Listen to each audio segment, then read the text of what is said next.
ಆತ್ಮ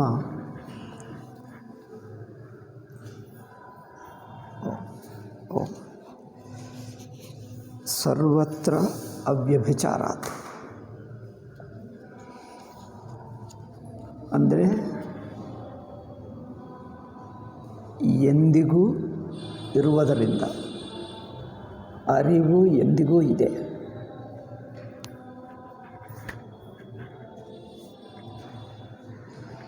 ಶುದ್ಧ ಅರಿವು, ನಿರ್ವಿಶೇಷ ಅರಿವು. ವಿಶೇಷ ಅಂದರೆ ಒಂದಾನೊಂದು ವಿಶಿಷ್ಟ ಗುಣವನ್ನು, ವಿಶಿಷ್ಟ ಕ್ರಿಯೆಯನ್ನು ತಿಳಿಸುವ ಅರಿವಲ್ಲ. ಅರಿವು ಒಂದಾನೊಂದು ವಸ್ತುವನ್ನು, ಒಂದಾನೊಂದು ಪದಾರ್ಥವನ್ನು, ಗುಣವನ್ನು, ಯಾವುದೋ ಒಂದನ್ನು ತಿಳಿಸಿದರೆ ಆ ಅರಿವು ವಿಷಯದಿಂದ ವಿಶಿಷ್ಟವಾಗುತ್ತದೆ. ಅಂದರೆ ಇದನ್ನೇ ತಿಳಿಸುವುದು ಎಂದು. ಹಾಗೆ ಇದು ವಿಶಿಷ್ಟ ಅರಿವಲ್ಲ, ಸಾಮಾನ್ಯ ಅರಿವು. ಸಾಮಾನ್ಯ ಅರಿವು ಅಂದರೆ ಯಾವುದರ ಅರಿವು, ಯಾವ ವಸ್ತುವಿನ ಅರಿವು ಎಂದು ಹೇಳ್ತಾ ಇಲ್ಲ, ಅರಿವು ಅಷ್ಟೇ.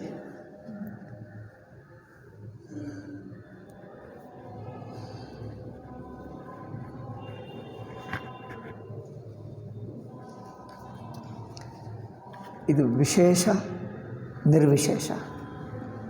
ವಿಶೇಷ ಅರಿವು, ನಿರ್ವಿಶೇಷ ಅರಿವು, ಈ ವ್ಯತ್ಯಾಸ ನೋಡಿ. ವಿಶಿಷ್ಟ ಅಂದರೆ ಯಾವುದೇ ಒಂದನ್ನು ತಿಳಿಸುವ ಅರಿವು. ಸಾಮಾನ್ಯವಾಗಿ ನಮಗೆ ಅರಿವು ಅಂದರೆ ಯಾವುದ ಕುರಿತು ಅರಿವು? ಈಗ ಇದನ್ನು ಹೇಳುವ ಅರಿವು. ಹಾಗೆ ಹೇಳಿದ್ದರೆ ಆ ಅರಿವು ಏನಾಯಿತು? ಪರಿಮಿತವಾಯಿತು, ರಿಲೇಟೆಡ್ ಆಯಿತು. ರಿಲೇಟೆಡ್ ಅಂದರೆ ಒಂದಾನೊಂದು ವಿಷಯಕ್ಕೆ ಸಂಬಂಧಪಟ್ಟಿದ್ದು, ಅದು ಪರಿಮಿತ ಆಯಿತು. ಒಂದು ದೇಶದಲ್ಲಿ, ಒಂದು ಕಾಲದಲ್ಲಿ. ವಿಶೇಷ ಅರಿವು ಅಂದರೆ ಏನಿದೆ ನೋಡಿ, ಒಂದು ದೇಶದಲ್ಲಿರುತ್ತದೆ, ಒಂದು ಕಾಲದಲ್ಲಿರುತ್ತದೆ, ಒಂದಾನೊಂದು ವಿಷಯದ ಕುರಿತು ಇರುತ್ತದೆ. ಅದು ಒಬ್ಬನೊಬ್ಬ ವ್ಯಕ್ತಿಗಾಗಿರುತ್ತದೆ. ಅದು ಸವಿಶೇಷ ಅರಿವು. ಅಂದರೆ ಜ್ಞೇಯದ ಕುರಿತು ಅರಿವು ಜ್ಞಾತೃವಿಗಿರುತ್ತದೆ. ಒಂದಾನೊಂದು ಜ್ಞೇಯ ಆಗುವುದರಿಂದ ಆ ಜ್ಞೇಯವು ಒಂದು ದೇಶದಲ್ಲಿ, ಒಂದು ಕಾಲದಲ್ಲಿ, ಒಂದು ಬಗೆಯಾಗಿರುತ್ತದೆ. ಅದರಿಂದ ಈ ಅರಿವು ಈ ವಿಷಯದ ಕುರಿತು ಇಲ್ಲಿ ಇದೆ, ಈಗ ಇದೆ, ಇವನಿಗಿದೆ. ಇಷ್ಟು 4 ಸಂಬಂಧಗಳಿದ್ದರೆ ಅದು ಸವಿಶೇಷ. ಯಾವ ಅರಿವು ಒಂದಾನೊಂದು ವಿಷಯದ ಕುರಿತಲ್ಲ, ಅದು ನಿನ್ನೆ ಹೇಳಿದ್ದೀವಿ. ವಿಷಯವು ಇರಬಹುದು, ಇಲ್ಲದೇ ಇರಬಹುದು. ಬೆಳಕು ಹೇಗೆ ಲೈಟ್ ಆನ್ ಮಾಡಿದ್ದರೆ, ಲೈಟ್ ಇದ್ದರೆ ತಾನು ಬೆಳಗುವ ಸ್ವಭಾವವೇ ಹೊರತು ಯಾರನ್ನು ಬೆಳಗಿಸುತ್ತದೆ, ಯಾವುದನ್ನು ಬೆಳಗಿಸುತ್ತದೆ ಅಲ್ಲ. ಒಂದಾನೊಂದನ್ನು ಬೆಳಗಿಸುತ್ತಾ ಇದ್ದರೆ ಅದು ಬೆಳಕು ಎಂದು ಹೇಳಬೇಕಾ? ಅಂದರೆ ಒಂದು ಬೆಳಕಾಗುವುದಕ್ಕೆ ಯಾವುದನ್ನು ಬೆಳಗಿಸುತ್ತಾ ಇದೆ, ವಿಷಯವೂ ಬೇಕಾ? ಇದನ್ನು ಬೆಳಗಿಸುತ್ತಾ ಇದ್ದರೆ ಅದು ಬೆಳಕು ಹೇಳಬಹುದು. ಅಥವಾ ಯಾವುದೇ ಒಂದು ಆಕಾರ ಇದ್ದರೆ ಅದು ಬೆಳಕು ಹೇಳಬೇಕು. ಹಾಗಾದರೆ ಯಾವುದೇ ಒಂದು ಆಕಾರ ಬೇಕೇ ಬೇಕಾಗ್ತದೆ. ಆಕಾರ ಸಾಪೇಕ್ಷವಾದರೆ ಅದು ಸವಿಶೇಷ ಬೆಳಕಾಗ್ತದೆ. ಬೆಳಕು ತಾನಾಗಿದ್ದದ್ದು. ಇನ್ನೊಂದು ವಿಷಯ ಸಾಪೇಕ್ಷವಲ್ಲ. ವಿಷಯವು ಇದ್ದರೆ ಗೊತ್ತಾಗಿಬಿಡ್ತದೆ, ಇಲ್ಲ ಅಂದರೆ ಇಲ್ಲ ಎಂದು ಗೊತ್ತಾಗ್ತದೆ. ಆದರೆ ಯಾವುದೇ ಒಂದು ವಿಷಯ ಸಂಬಂಧವೇ ಬೇಕಾಗಿದೆ ಅರಿವಿಗೂ ಎಂದಲ್ಲ. ವಿಷಯವು ಇರಬಹುದು, ಇಲ್ಲದೇ ಇರಬಹುದು. ಅದು ಇದ್ದರೂ ಇಲ್ಲದಿದ್ದರೂ ತನಗೆ ವ್ಯತ್ಯಾಸವಿಲ್ಲ. ತಾನು ಅರಿವಾಗಿರುವುದಕ್ಕೆ ಇನ್ನೊಬ್ಬರು ಇದ್ದಾರಾ ಇಲ್ಲವಾ, ಇದ್ದರೆ ಹೇಗಿದ್ದಾರೋ ಅದು ವ್ಯತ್ಯಾಸವಿಲ್ಲ. ಇನ್ನೊಬ್ಬರು ಇದ್ದಾರಾ ಇಲ್ಲವಾ, ಇನ್ನೊಂದು ಇದೋ ಇಲ್ಲವೋ, ಇದ್ದರೆ ಹೇಗಿದೆ, ಇದೇನು ಸಂಬಂಧವಿಲ್ಲ. ತಾನು ಬೆಳಕಾಗಿದ್ದಾನೆ, ಇದ್ದಾನೆ ಅಷ್ಟೇ. ಅಂದರೆ ಬೆಳಕಾಗಿರುವುದು ತನ್ನ ಸ್ವಭಾವ, ಅರಿವಾಗಿರುವುದು ತನ್ನ ಸ್ವಭಾವವೇ ಹೊರತು ಅದು ಸಂಬಂಧದ ಸ್ಥಿತಿ ಅಲ್ಲ. ಅರಿವೆಂಬುದು ಒಂದು ರಿಲೇಟಿವ್ ಸ್ಟೇಟಸ್ ಅಲ್ಲ. ಸಂಬದ್ಧದಲ್ಲಿ ಒಂದು ವಿಷಯಕ್ಕೆ ಸಂಬಂಧಪಟ್ಟಾಗ ಆ ಸಂಬಂಧದ ಸ್ಥಿತಿಯನ್ನು ಅರಿವು ಎಂದು ಹೇಳಲ್ಲ. ನಾವು ಲೌಕಿಕವಾಗಿ ಹಾಗೆ ಹೇಳ್ತೇವೆ, ನಮಗೆ ಗೊತ್ತಿದೆ ಅಂತ ಹೇಳ್ತಾರೆ. ಗೊತ್ತಿದೆ ಅಂದರೆ ಅವರು ಗೊತ್ತಿದೆ ಹೇಳ್ತಾರೆ. ಏನು ಗೊತ್ತಿದೆ? ಯಾವುದ ಕುರಿತು ಹೇಳ್ತಾ ಇದ್ದಾರೆ? ಯಾವುದಲ್ಲ ಸುಮ್ಮನೆ ಹೇಳಿದ್ದಾರೆ. ಯಾವುದೂ ಇಲ್ಲದಿದ್ದರೆ ಸುಮ್ಮನೆ ಗೊತ್ತಿದೆ ಹೇಗೆ ಹೇಳೋಕ್ಕಾಗ್ತದೆ? ನೋಡಿ, ಲೌಕಿಕ ಜ್ಞಾನ ಸವಿಶೇಷ ಜ್ಞಾನವೇ. ಲೌಕಿಕ ಜ್ಞಾನ ಎಂದಿಗೂ ಸವಿಶೇಷ ಜ್ಞಾನವೇ. ಗೊತ್ತಿದೆ ಅಂದರೆ ಏನು ಗೊತ್ತಿದೆ? ಹೇಗೆ ಗೊತ್ತಿದೆ? ಗೊತ್ತಿದೆ ಅಂದರೆ ಅದು ಸವಿಶೇಷ ಜ್ಞಾನ. ಏನು ಗೊತ್ತಿದೆ? ಹೇಗೆ ಗೊತ್ತಿದೆ? ಅದು ಯಾವಾಗ, ಎಲ್ಲಿ, ಯಾವಾಗ, ಯಾರಿಗೆ? ಇಷ್ಟು ಪ್ರಶ್ನೆಗಳು ಬೇಕು. 4 ಹೇಳಿದೆ, ಈಗ 5ನೇದು ಸೇರಿಸಿದ್ದೀನಿ. ಹೇಗೆ ಗೊತ್ತು? ಹೇಗೆ ಅಂದರೆ ಯಾವ ಪ್ರಮಾಣದಿಂದ? ಯಾವ ಪ್ರಮಾಣದಿಂದ ಗೊತ್ತಾಯಿತು? ಯಾವ ಪ್ರಮಾತಕ್ಕೆ ಗೊತ್ತಾಯಿತು? ಯಾವ ಪ್ರಮೇಯಕ್ಕೆ? ಅದು ಎಲ್ಲಿ, ಯಾವಾಗ? ಇಷ್ಟು ಗುಣಗಳು ಸೇರಿಕೊಂಡರೆ ಅದು ಸವಿಶೇಷ ಜ್ಞಾನ ಅಲ್ಲವೇ? ಇಷ್ಟು ಸಂಬಂಧಗಳಿರಬೇಕು. ಈಗ ನಿರ್ವಿಶೇಷ ಅಂದರೆ ಯಾವ ವಸ್ತುವಿನ ಕುರಿತೂ ಅಲ್ಲ. ವಸ್ತು ಯಾವುದೇ ಇರಬಹುದು, ಇಲ್ಲದೇ ಇರಬಹುದು, ಇದ್ದರೂ ಇಲ್ಲರೂ ವ್ಯತ್ಯಾಸವಿಲ್ಲ. ಆ ವಸ್ತು ಬಂದ ನಂತರನೇ ಅರಿವು ಹುಟ್ಟಲಿಲ್ಲ. ವಸ್ತು ಹೋದರೆ ಅರಿವೇನು ಹೋಗಲ್ಲ. ಅಥವಾ ವಸ್ತು ಈ ತರಹ ವಸ್ತುವಿದ್ದರೆ ಅರಿವು, ಈ ತರಹ ಇಲ್ಲದಿದ್ದರೆ ಅರಿವಾಗಲ್ಲೇನಿಲ್ಲ. ವಸ್ತು ಇರಲಿ ಬಿಡಲಿ, ಅಥವಾ ಇದ್ದರೂ ಪರವಾಗಿಲ್ಲ, ಇಲ್ಲದಿದ್ದರೂ ಪರವಾಗಿಲ್ಲ, ವಸ್ತುವಿಗೆ ಸಂಬಂಧವೇ ಇಲ್ಲ. ತಾನು ಅರಿವಾಗಿದ್ದು ತಾನೇ. ಏಕೆ ಅಂದರೆ ತಾನು ಅರಿವು ಅಷ್ಟೇ. ತನ್ನ ಸ್ವಭಾವವೇ ಅರಿವು ಆಗುವುದರಿಂದ ತಾನು ಅರಿವಾಗಿದ್ದೇನೆ ಅಷ್ಟೇ. ದೀಪ, ನೀವು ದೀಪವನ್ನು ಹಚ್ಚಬೇಕಾದರೆ ಯಾವುದೇ ಒಂದು ರೂಮ್ನಲ್ಲಿ ವಸ್ತುವಿರಬೇಕು. ಯಾವ ವಸ್ತುವಿಲ್ಲದಿದ್ದರೆ ದೀಪವೇ ಇಲ್ಲ ಎಂದು ಹೇಳ್ತೀರಾ? ನೀವು ದೀಪ ಹಚ್ಚುವಕ್ಕೆ ಹೋದರೆ ಏನಾದರೂ ವಸ್ತುಗಳು ಇಟ್ಕೊಂಡು ದೀಪ ಹಚ್ಚಬೇಕು ಅಲ್ಲವೇ? ವಸ್ತುವನ್ನು ಬೆಳಗಿಸುವುದೇ ದೀಪದ ಲಕ್ಷಣ ಆದರೆ, ದೀಪದ ಸ್ವಭಾವ ಆದರೆ, ಯಾವುದೇ ಒಂದು ವಸ್ತುವಿಲ್ಲ, ನೀವೇನೋ ಕುರ್ಚಿಯೋ ಏನೋ ಟೇಬಲೋ ವಸ್ತು ಇಡುವುದಕ್ಕೆ ಮರೆತು ಹೋಗಿದ್ದೀರಿ, ದೀಪ ಹಚ್ಚಿದ್ದರೆ ಅದು ಹಚ್ಚಕ್ಕಾಗುವುದೇ ಇಲ್ಲ, ದೀಪ ಹತ್ತುವುದೇ ಇಲ್ಲ. ಏಕೆ ಅಂದರೆ ದೀಪ ಸವಿಶೇಷ ಆದರೆ, ಸಂಬದ್ಧವಾದರೆ, ಇನ್ನೊಂದು ವಸ್ತುವನ್ನು ಬೆಳಗಿಸ್ತಾ ಇದ್ದರೆ ದೀಪ ಆಗ್ತದೆ. ಇನ್ನೊಂದು ವಸ್ತುವೇ ಇಲ್ಲದಿದ್ದರೆ ದೀಪ ಹೀಗಾಗುತ್ತದೆ? ವಸ್ತು ಇರಲಿ, ಏನು ವಸ್ತುವಿದೆ, ಯಾರಿದ್ದಾರೆ, ಇದ್ದೋ ಇಲ್ಲವೋ ಆ ಕಡೆ ನೋಡುವುದೇ ಇಲ್ಲ. ದೀಪದ ಸ್ವಭಾವ ಬೆಳಕು ಬೆಳಗುತ್ತದೆ ಅಷ್ಟೇ. ಹಾಗೆ ತಾನು ಅರಿವು. ನಾವು ನಮ್ಮನ್ನು ಹಾಗೆ ನೋಡ್ತಾ ಇಲ್ಲ. ನಾವು ಎಂದಿಗೂ ಒಂದು ಸಂಬಂಧದಲ್ಲಿದ್ದೇವೆ, ಒಂದಾನೊಂದು ವಿಷಯವನ್ನು ತಿಳ್ಕೊಳ್ತಾ ಇದ್ದೇವೆ ಅಲ್ಲವೇ? ಇದು ಈಗ ಜೀವನ ಗತಿ ಏನೆಂದರೆ, ಸವಿಶೇಷ ಜ್ಞಾನದಲ್ಲಿ ಜ್ಞಾತೃವಾಗಿ ಜ್ಞೇಯವನ್ನು ತಿಳ್ಕೊಳ್ತಾ ಇರುವ ಸಂಬಂಧದಲ್ಲೇ ನಮ್ಮ ಜ್ಞಾನ ಎಂದಿಗೂ ಸಂಬಂಧದಲ್ಲಿ. ಈ ಸಂಬಂಧ ಜ್ಞಾನವಿಲ್ಲದಿದ್ದರೆ ಸುಷುಪ್ತಿಯಲ್ಲಿ ಅರಿವೇ ಇಲ್ಲ ಎಂದು ಹೇಳಿಬಿಡ್ತಾನೆ. ನೋಡಿ, ಸುಷುಪ್ತಿಯಲ್ಲಿ ಅರಿವಿಲ್ಲ ಎಂದು ಹೇಳುವುದಕ್ಕೆ ಕಾರಣವೇನು? ಇವರು ಅರಿವು ಅಂದರೆ ಏನು ಎಂಬುದೇ ಒಂದು ತಪ್ಪಳತೆ ಇಟ್ಕೊಂಡ. ತಪ್ಪು ಲಕ್ಷಣ ಅಂದರೆ ಡೆಫಿನಿಷನ್. ತಪ್ಪು ಲಕ್ಷಣ ಇಟ್ಕೊಂಡು ಹೀಗಿದ್ದರೆ ಅರಿವು ಎಂದು ಇಟ್ಕೊಂಡರೆ, ಹೀಗಿಲ್ಲ ಅಂದರೆ ಅದು ಅರಿವಲ್ಲ. ಇದು ಪದ್ಧತಿ. ಸುಷುಪ್ತಿಯಲ್ಲಿ ಅರಿವಿಲ್ಲ ಎಂದು ಏಕೆ ಹೇಳ್ತಾನೆ? ಮೊದಲು ನೀವು ಅರಿವಂದರೆ ಏನು ಅಂದ್ಕೊಂಡಿದ್ದಿ? ಹೀಗಿದ್ದರೆ ನೋಡಿ, ಎಚ್ಚರದಲ್ಲಿ ನಾನಿದ್ದೇನೆ, ವಿಷಯವಿದೆ, ಅದು ತಿಳಿಯುವುದಕ್ಕೆ ಮಧ್ಯದಲ್ಲಿ ಒಂದು ವೃತ್ತಿ ಬೇಕು, ಅಂದರೆ ಒಂದು ಪ್ರಮಾಣ ಬೇಕು. ಪ್ರಮಾಣದಿಂದ ಪ್ರಮಾತ ಪ್ರಮೇಯವನ್ನು ಒಂದಾನೊಂದು ದೇಶದಲ್ಲಿ ಒಂದಾನೊಂದು ಕಾಲದಲ್ಲಿ ತಿಳ್ಕೊಳ್ತಾನೆ. ಜ್ಞಾನ ಉಂಟಾದಾಗ ಏನು ಜ್ಞಾನವಾಯಿತು ಹೇಳಬೇಕು, ಇದು ಹೀಗೆ ಎಂದು ಹೇಳಬೇಕು. ಹೀಗೆ ಎಂದು ಹೇಳುವುದಕ್ಕೆ ತಕ್ಕದ್ದಾಗಬೇಕು, ಹೀಗೆ ಇದೆ ಎಂದು, ಆವಾಗ ಜ್ಞಾನ ಎಂದು. ತನ್ನಿದ್ದೆಯಲ್ಲಿ ಏನೂ ಇಲ್ಲ, ಅದು ಜ್ಞಾನ ಹೇಗಾಗುತ್ತದೆ? ಜ್ಞಾನವೇ ಇಲ್ಲ ಎಂದು ಹೇಳ್ತಾರೆ. ಈ ಬುದ್ಧಿ ಎಚ್ಚರವನ್ನೇ ಅಳತೆಯಾಗಿಟ್ಟುಕೊಂಡು, ಸ್ಟ್ಯಾಂಡರ್ಡ್ ಆಗಿಟ್ಟುಕೊಂಡು, ಇದೇ ಅಳತೆ, ಇದೇ ಅರಿವು, ಇದೇ ಅರಿವು, ಇದೇ ಅರಿವು ಎಂದಿಟ್ಟುಕೊಂಡು ಈ ತರಹ ಅರಿವು ಸುಷುಪ್ತಿಯಲ್ಲಿ ಇಲ್ಲ ಎಂದು ನೋಡಿದ್ದರೆ, ಈ ಬುದ್ಧಿ ಅವಿದ್ಯಾ, ಸವಿಶೇಷ ಬುದ್ಧಿ, ಅಜ್ಞಾನ, ಜೀವಬುದ್ಧಿ, ಈ ಬುದ್ಧಿಯನ್ನು ಕರೆಕ್ಷನ್ ಮಾಡುವುದೇ ಇಡೀ ವೇದಾಂತದ ಉಪದೇಶ. ಅರಿವನ್ನು ತನ್ನ ಶುದ್ಧ ರೂಪವಾಗಿ ತಿಳಿಯಬೇಕು. ಅರಿವಿನ ನಿಜಸ್ವರೂಪ. ಅರಿವು ಸವಿಶೇಷವಲ್ಲ, ಸಂಬದ್ಧವಲ್ಲ, ಸಸಂಬದ್ಧ. ಸಸಂಬದ್ಧ ಅಂದರೆ ಸಂಬಂಧ ಸಹಿತ ಎಂದರ್ಥ. ಸಂಬಂಧ ಸಹಿತ, ಸಾಪೇಕ್ಷ ಅರಿವಲ್ಲ, ನಿರಪೇಕ್ಷ, ನಿರ್ವಿಶೇಷ, ಸ್ವತಃಸಿದ್ಧ. ಇಷ್ಟು ತಿಳಿಯುವುದಕ್ಕೆ ಇಷ್ಟೆಲ್ಲ ವೇದಾಂತ, ಇಷ್ಟೆಲ್ಲ ವಿಚಾರ ಏನು ಮಾಡ್ತೀವಿ ಅಂದರೆ ಇದೆ, ಇಷ್ಟು ಮಾತ್ರ ತಿಳಿಯುವುದಕ್ಕೆ. ಏಕೆಂದರೆ ಸವಿಶೇಷ ಅರಿವು ಪರಾಧೀನವಾಗಿದೆ. ಸವಿಶೇಷ ಅರಿವು ಪರಾಧೀನವಾಗಿದೆ, ಪರಿಚ್ಛಿನ್ನವಾಗಿದೆ. ಇಷ್ಟೆಲ್ಲ ಆಗುವುದರಿಂದ ಅದೇ ದುಃಖ, ಅದೇ ಸಂಸಾರ.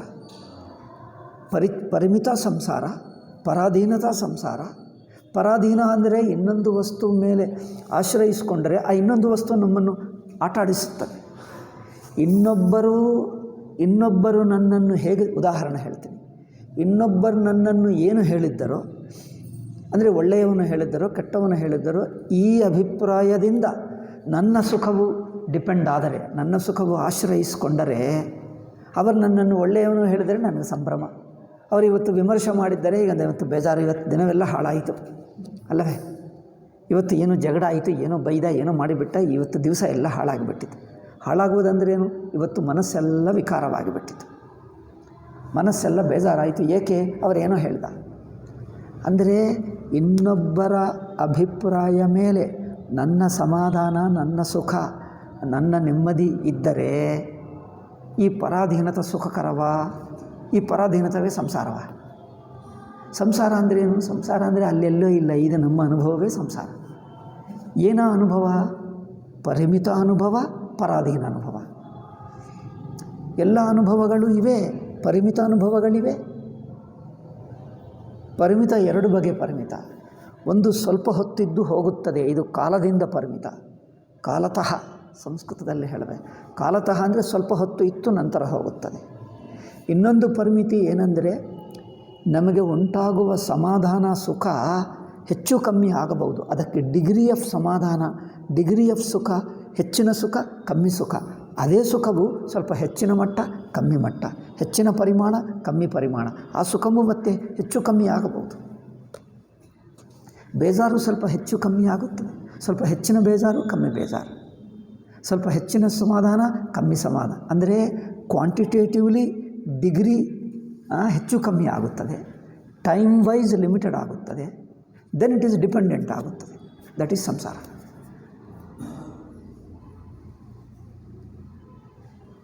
ಏಕೆಂದರೆ ಇನ್ನೊಂದು ವಸ್ತುವು ನನ್ನ ಸುಖವನ್ನು ನಿಶ್ಚಯ ಮಾಡಿದ್ದರೆ, ತೀರ್ಮಾನ ಮಾಡಿದ್ದರೆ, ಆ ವಸ್ತುವು ನಾನು ಸುಖವಾಗಿರಬೇಕಾದರೆ ಆ ಸುಖವನ್ನು ಉಂಟು ಮಾಡುವ ವಸ್ತುವಾಗಲಿ, ವ್ಯಕ್ತಿಯಾಗಲಿ, ಪರಿಸ್ಥಿತಿಯಾಗಲಿ ತಯಾರಾಗಬೇಕು.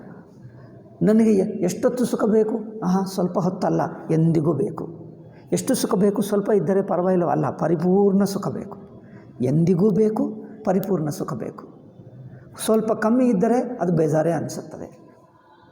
ಹಾಗಾದರೆ ಅಷ್ಟು ಪರಿಪೂರ್ಣ ಸುಖ, ನಿರಂತರ ಸುಖ, ಎಂದಿಗೂ ಇರುವ ಸುಖ ಬೇಕೆಂದರೆ, ಎಂದಿಗೂ ನಮ್ಮನ್ನು ಸುಖವಾಗಿ ಸಮಾಧಾನವಾಗಿ ಉಳಿಸುವಂಥ ಯಾವ ವಸ್ತು, ಯಾವ ಘಟನಾ, ಯಾವ ಪರಿಸ್ಥಿತಿ ಇದೆ? ಪರಿಸ್ಥಿತಿಗಳು ಒಂದಲ್ಲ, ಬದಲಾಯಿಸ್ತವೆ.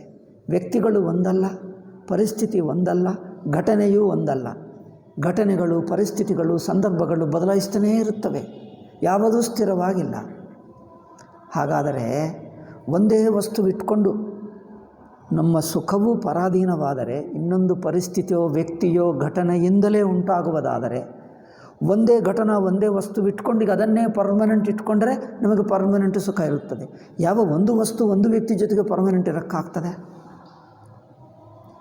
ಅಂದರೆ ಇದರಿಂದ ಏನು ನಿಶ್ಚಯವಾಗ್ತದೆ? ಪರಾಧೀನ ಸುಖ ನಮ್ಮ ಕೈಯಲ್ಲಿಲ್ಲ, ಅದು ದುಃಖ ಉಂಟು ಮಾಡ್ತದೆ. ಯಾವಾಗ ಬದಲಾಯಿಸ್ತದೋ, ಏನಾಗುತ್ತದೋ ಗೊತ್ತಿಲ್ಲ. ಆ ವಸ್ತುಗಳನ್ನೆಲ್ಲ, ಪ್ರಪಂಚ ಪದಾರ್ಥಗಳನ್ನು, ವಸ್ತುಗಳನ್ನು ಕಂಟ್ರೋಲ್ ಮಾಡೋಕ್ಕಾಗ್ತದೆ?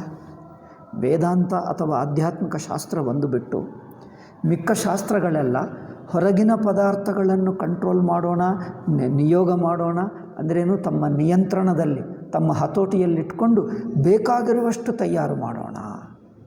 ಏನು ಬೇಕು? ನಾನು ವಸ್ತುವಿಗೆ ಪರಾಧೀನವಾಗ್ತೀನಿ. ಪರಾಧೀನ ಅಂದರೆ ಸುಖ. ನನ್ನ ಸುಖ ಸಮಾಧಾನಗಳಿಗೆ ಇನ್ನೊಂದು ವಸ್ತುವು, ಇನ್ನೊಂದು ವ್ಯಕ್ತಿ, ಇನ್ನೊಂದು ಘಟನಾ ನನಗಿಂತ ಬೇರೆಯಾಗಿರುವುದ ಮೇಲೆ ಪರಾಧೀನವಾಗ್ತೀನಿ. ಪರಾಧೀನವಾದರೆ ಈ ಪರಾಧೀನವನ್ನೇ ಬಿಡಿಸೋಣ ಎಂದು ಯೋಚನೆ ಮಾಡಲ್ಲ. ಪರಾಧೀನ ಹಾಗೆ ಹಾಕ್ತೀನಿ, ಪರಾಧೀನ ಇದ್ದೇ ಇರ್ತದೆ, ಇರಲಿ, ಪರಾಧೀನ ಸಮಸ್ಯೆ ಅಲ್ಲ. ಮತ್ತೇನು? ಯಾವ ವಸ್ತು ಮೇಲೆ, ವ್ಯಕ್ತಿ ಮೇಲೆ, ಪರಿಸ್ಥಿತಿ ಮೇಲೆ ಪರಾಧೀನನಾಗ್ತೀನೋ ಆ ವಸ್ತು ನನಗೆ ನಿರಂತರವಾಗಿ ಸುಖ, ನಿರಂತರವಾಗಿ ಸಮಾಧಾನ ಉಂಟು ಮಾಡುವುದಾಗಬೇಕು. ಅಂಥದ್ದು ವಸ್ತುವಾಗಲಿ, ಘಟನೆಯಾಗಲಿ, ವ್ಯಕ್ತಿಯಾಗಲಿ ನಿರಂತರ ಸಮಾಧಾನ, ನಿರಂತರ ಸುಖ ಕೊಡುವಂಥದ್ದು ಯಾವುದಾದರೂ ಇದೆಯಾ? ಆ ವಸ್ತುವೇ ನಿರಂತರವಾಗಿರುತ್ತದೆ, ಅದೇ ಶಾಶ್ವತವಲ್ಲ. ಒಂದು ವಸ್ತುವೋ ವ್ಯಕ್ತಿಗೋ ನೋಡಿ, ನಮ್ಮ ಮನಸ್ಸು ಸ್ವಭಾವ ಹೇಗಿದೆ ಅಂದರೆ, ಒಂದು ವಸ್ತುವೋ ವ್ಯಕ್ತಿಯೋ ಯಾರೋ ಒಬ್ಬರು ತುಂಬ ಇಷ್ಟವಾಯಿತು. ಆ ವ್ಯಕ್ತಿಯನ್ನು ತುಂಬ ಇಷ್ಟ ಅಂದರೆ ಅವರ ಜೊತೆಗೆ ಇದ್ದರೆ, ಆ ವಸ್ತು ಜೊತೆಗೆ ಇದ್ದರೆ, ಆ ಮನೆ ನೋಡಿಕೊಂಡರೆ ನಿಮಗೆ ಏನೋ ಆನಂದವಾಗ್ತದೆ. ಈಗ ಆಯಿತು, ನಮಗೀಗ ಪರ್ಮನೆಂಟ್ ಸುಖವಾಯಿತು, ಈಗ ನಮಗೇನು ಚಿಂತ ಇಲ್ಲ ಅಂದರೆ ನಿಶ್ಚಿಂತಗಾಗಿ ಆ ಮನೆಯಲ್ಲಿ ಕೂತಿರ್ತಾನೆ. ಎಷ್ಟೊತ್ತಿರುತ್ತದೆ ಆ ಮನೆ? ಕೆಲವು ದಿವಸಕ್ಕೆ ಮನೆಯಾದರೂ ಬದಲಾಯಿಸ್ತದೆ, ಅಥವಾ ಆ ವಸ್ತು ಆಗಲಿ, ವ್ಯಕ್ತಿಯಾಗಲಿ, ಮನೆಯಾಗಲಿ ಅವರ ಜೊತೆಗೆ ಇದ್ದು ಕೆಲವು ದಿವಸಕ್ಕೆ ಎಷ್ಟು ಅಭ್ಯಾಸ ಆಗಿಬಿಡ್ತದೆ ಅಂದರೆ, ಈಗ ಇದು ಸಾಕು ಅನಿಸ್ಬಿಟ್ಟು ಮತ್ತೆ ನಿಮ್ಮ ಮನಸ್ಸಾದರೂ ಬದಲಾಯಿಸ್ತದೆ, ಇನ್ನೊಂದು ಬೇಕು ಅನಿಸುತ್ತೆ, ಇನ್ನೊಂದು ತರಹ ಇರಬೇಕು ಅನಿಸುತ್ತದೆ. ಈಗ ಆವಾಗೇನು ಮಾಡಬೇಕು? ನಿಮ್ಮ ಮನಸ್ಸಾದರೂ ಬದಲಾಯಿಸ್ತದೆ, ಹೊರಗಿನ ವಸ್ತುವಾದರೂ ಬದಲಾಯಿಸ್ತದೆ. ಆವಾಗ ನಾವು ಅಂದ್ಕೊಂಡಿರುವಂಥ ಆ ನಿರಂತರ ಸುಖ, ಪೂರ್ಣ ಸುಖ ಎಂದಿಗೂ ಇರುವುದು ಆಗುತ್ತದೆ. ಅದರಿಂದ ಪರಾಧೀನತೆಯೇ ಸಂಸಾರ ಎಂದು ಹೇಳಿಬಿಟ್ಟರು. ಸರ್ವಂ ಪರವಶಂ ದುಃಖಂ. ಮನು ಹೇಳ್ತಾನೆ ಮನುಸ್ಮೃತಿಯಲ್ಲಿ, ಸರ್ವಂ ಪರವಶಂ ದುಃಖಂ ಸರ್ವಮಾತ್ಮವಶಂ ಸುಖಂ. ಮನುಷ್ಯ ಆದಷ್ಟು ಮಟ್ಟಿಗೂ ಸ್ವತಂತ್ರವಾಗಿರಬೇಕು. ತನ್ನ ಕೆಲಸಗಳು ತಾನು ಮಾಡಿಕೊಳ್ಳಬೇಕು, ಒಳ್ಳೆಯ ಹವ್ಯಾಸ ಇಟ್ಕೊಳ್ಳಬೇಕು, ಶರೀರ ಆರೋಗ್ಯ ಇಟ್ಕೊಳ್ಳಬೇಕು, ತನ್ನ ಸ್ವಧರ್ಮ ತಾನು ಆಚರಿಸ್ತಿರಬೇಕು. ಹೆಚ್ಚಾಗಿ ಇನ್ನೊಬ್ಬರ ಮೇಲೆ ಪರಾಧೀನವಾಗಬಾರದು. ವಸ್ತುಗಳಾಗಲಿ, ವ್ಯಕ್ತಿಗಳಾಗಲಿ, ಘಟನೆಗಳಾಗಲಿ. ಪೂರ್ವ ಅಂದರೆ ನನ್ನ ಚಿಕ್ಕಂದಿನಲ್ಲಿ ಕರೆಂಟು ಆಗಾಗ ಬಂತು. ಮೊದಲು ಕರೆಂಟೇ ಇರುತ್ತಿರಲಿಲ್ಲ, ಏನೋ ದೀಪದಿಂದಲೇ ಮ್ಯಾನೇಜ್ ಮಾಡುತ್ತಿದ್ದರು. ಕರೆಂಟು ಬಂತು, ಈ ಕಾಫಿ ಬಂತು, ಇವೆಲ್ಲ ನಂತರ ಬಂದಿವೆ, ಹಿಂದೆ ಏನಿರಲಿಲ್ಲ. ರೇಡಿಯೋ ಬಂತು, ಈ ರೇಡಿಯೋನೂ ಈ ನಂತರನೇ ಬಂತು. ಟಿ ವಿ ಇವೆಲ್ಲ ಅನಂತರ ಕಾಲದಲ್ಲಿ ಬಂತು. ಆವಾಗಲ್ಲಿ ಒಂದು ಆಶ್ರಮದಲ್ಲಿ ಕರೆಂಟು ಬಂತು, ಏನೋ ಕಾರಣದಿಂದ ಹೋಯಿತು. ಅವರು ಹೇಳ್ತಾರೆ, ಸರ್ವಂ ಪರವಶಂ ದುಃಖಂ. ಆ ಶಾಸ್ತ್ರ ಅದಕ್ಕೋಸ್ಕರನೇ ಹೇಳಿದ್ದು. ಕರೆಂಟು ನಮ್ಮ ಕೈಯಲ್ಲಿಲ್ಲ. ನಮ್ಮ ಊರಿಗೆ ಕರೆಂಟು ಬಂತು, ಆಹಾ ಬಿಜ್ಲಿ ಬಂತು ಎಂದು ಎಲ್ಲರೂ ಸಂತೋಷ ಪಟ್ಕೊಳ್ತಾರೆ. ಆಯಿತು, ಕರೆಂಟು ಬಂತು, ಕನೆಕ್ಷನ್ ಮಾಡ್ಕೊಂಡಿದ್ದೀವಿ. ನೀವು ಕನೆಕ್ಷನು, ವೈರು, ಫಿಟ್ಟಿಂಗು ಎಲ್ಲ ಮಾಡ್ಕೊಳ್ತೀರಿ. ಅಲ್ಲಿಂದ ಪವರ್ ಬರದಿದ್ದರೆ ಏನು ಮಾಡ್ತೀರಿ? ಅಂದರೆ ಆ ಪವರ್ ಅವರ ಕೈಯಲ್ಲಿದೆ, ನಿಮ್ಮ ಕೈಯಲ್ಲಿಲ್ಲ. ನಿಮ್ಮ ಕೈಯಲ್ಲಿಲ್ಲ ವಸ್ತು ಮೇಲೆ ಅಷ್ಟು ಆಧಾರ ಪಟ್ಕೊಂಡು ಅದು ಬಂದರೆ ನಮಗೆ ಏನೋ ಸಂಭ್ರಮ ಅಂದರೆ, ಇದು ಸಂಭ್ರಮನ, ಇದು ದುಃಖಕರವ? ಪರಾಧೀನವೇ ಅಲ್ಲ. ಪರಾಧೀನ ನೋಡ್ತಾ ಇಲ್ಲ. ನಮಗೆ ಅವರು ಕೊಟ್ಟರು ಇನ್ನೊಬ್ಬರು ಕೊಟ್ಟಿದ್ದು ನಿಮ್ಮದಾಗುತ್ತದೆ? ಇನ್ನೊಬ್ಬರು ಕೊಟ್ಟಿದ್ದು ನಿಮ್ಮದಾಗಲ್ಲ. ನಿನ್ನ ಸ್ವರೂಪವೇ ಆದರೆ ಎಲ್ಲಿಗೂ ಹೋಗಲ್ಲ, ಎಂದಿಗೂ ಹೋಗಲ್ಲ, ಯಾರೂ ತಗೊಂಡಕ್ಕಾಗಲ್ಲ, ನೀವು ಕಲ್ಕೊಂಡಕ್ಕಾಗಲ್ಲ. ನಿಮ್ಮ ಸ್ವರೂಪವೇ ಆಗಿದ್ದರೆ ಇನ್ನೊಬ್ಬರು ಕೊಟ್ಟಿದ್ದಲ್ಲ, ಇನ್ನೊಂದು ವಸ್ತುವಿನಿಂದ, ಪರಿಸ್ಥಿತಿಯಿಂದ ಬಂದಿದ್ದಲ್ಲ, ತಾನೇ ತಾನು ಎಂದಿಗೂ ಇರುತ್ತದೆ. ಕಲ್ಕೊಳ್ಳಕ್ಕಾಗಲ್ಲ, ಯಾರೂ ತಗೊಂಡು ಹೋಗೋಕ್ಕಾಗಲ್ಲ. ಹಾಗಿರಬೇಕು. ಅದರಿಂದ ಸ್ವತಂತ್ರವಾಗಿ ಆತ್ಮಸ್ವರೂಪವೇ ಸಮಾಧಾನ, ಆತ್ಮಸ್ವರೂಪವೇ ಆನಂದ. ಆತ್ಮಸ್ವರೂಪವೇ ಆನಂದ ಆದರೆ ಎಂದಿಗೂ ಇರುತ್ತದೆ. ಇನ್ನೊಬ್ಬ ವಸ್ತು, ಇನ್ನೊಬ್ಬ ವ್ಯಕ್ತಿ ಮೇಲೆ ಪರಾಧೀನವಾದರೆ ಆ ವಸ್ತು ನಮ್ಮನ್ನು ಆಟ ಆಡಿಸ್ತದೆ ಅಲ್ಲವೇ? ಅವರು ಇನ್ನೊಬ್ಬರು ನನ್ನನ್ನು ಚೆನ್ನಾಗಿ ನೋಡಿಕೊಂಡರೆ ನನಗೆ ಸುಖ, ಅವ್ರು ನೋಡದಿದ್ದರೆ ಅಂದರೆ ಈಗ ಅವರ ಕೈಗೆ ಒಪ್ಪಿಸಿದ್ದಿ ಎಂದರ್ಥ. ನಾನು ಸುಖವಾಗಿರಬೇಕಾದರೆ ನಿಮ್ಮ ಕೈಗೆ ಒಪ್ಪಿಸಿದೆ, ನೀನು ಸುಖವಾಗಿಟ್ಟರೆ ನಾನು ಇರ್ತೀನಿ, ನೀನು ಹಿಂಸೆ ಮಾಡಿದ್ದರೆ ನಾನು ದುಃಖ ಪಟ್ಕೊಳ್ತೀನಿ, ಈಗ ನೀವು ಏನು ಮಾಡ್ತೀಯೋ ಮಾಡು ಎಂದು ನಿಮ್ಮ ಕೈಗೆ ಒಪ್ಪಿಸಿದೆ. ಅವ್ರು ಹೇಳ್ತಾನೆ, ಇದು ಒಳ್ಳೆಯ ಚಾನ್ಸ್, ನನ್ನ ಕೈಗೆ ಒಪ್ಪಿಸಿದೆಯಾ, ನಾನೀಗ ನಿಮ್ಮನ್ನು ತೋರಿಸ್ತೀನಿ, ಏನಾಗಬೇಕೋ ನಿನಗೆ ತೋರಿಸ್ತೀನಿ. ಈಗ ಅವ್ರು ಆಟ ಆಡಿಸ್ತಾನೆ. ಈಗ ಆವಾಗೇನು ಮಾಡ್ತಾರೆ? ಅಯ್ಯೋ ಅವ್ರು ನನಗೆ ತೊಂದರೆ ಕೊಟ್ಟರು. మరి ಇನ್ನೊಬ್ಬರು ತೊಂದರೆ ಕೊಡದಿದ್ದರೆ ಇನ್ನೊಬ್ಬರನ್ನು ಯಾರು ಜನರು ಹೋಗಿ ಅವ್ರಿಗೆ ಹೇಳ್ಕೊಡ್ತಾರೆ. ಯಾರು ಏನು ನೆಂಟರಿಗೋ, ಬಂಧುಗಳಿಗೋ, ಸ್ನೇಹಿತರಿಗೋ, ಈಗ ಇವನು ಹೀಗೆ ಮಾಡಿದ, ಈಗ ಇವನು ಹೀಗೆ ಮಾಡಿದ, ಹೀಗೆ ತೊಂದರೆ ಕೊಟ್ಟ, ಹೀಗೆ ಅನ್ಯಾಯ ಮಾಡಿದ, ಹೀಗೆ ನನ್ನನ್ನು ಮೋಸ ಮಾಡಿದ ಎಂದು ಅವ್ರ ಮೇಲೆ ಕಂಪ್ಲೇಂಟ್ ಮಾಡ್ತಾನೆ, ಬೈಯುತ್ತಾನೆ, ಇನ್ನೊಬ್ಬರಿಗೆ ಹೇಳ್ಕೊಡ್ತಾನೆ. ನೆಂಟರಿಗೆ, ಬಂಧುಗಳಿಗೆ, ತನ್ನ ಮನೆಯವರಿಗೆ, ಹೊರಗಿನವರಿಗೆ ಯಾರು ಕೇಳಲ್ಲ. ಅಂದರೆ ಟಿ ವಿಗೆ ಹೋಗಿ, ಈ ಕಾಲದಲ್ಲಿ ಟಿ ವಿಗಳು ಏನದು ಯೂಟ್ಯೂಬ್ಗಳು ಎಷ್ಟೋ ಒಂದು ಕಾರ್ಯಕ್ರಮಕ್ಕೆ ಹೋಗಿ ನನಗೆ ಹೀಗೆ ಅನ್ಯಾಯ ಮಾಡಿದರೆ ಹೇಳ್ತಾರೆ.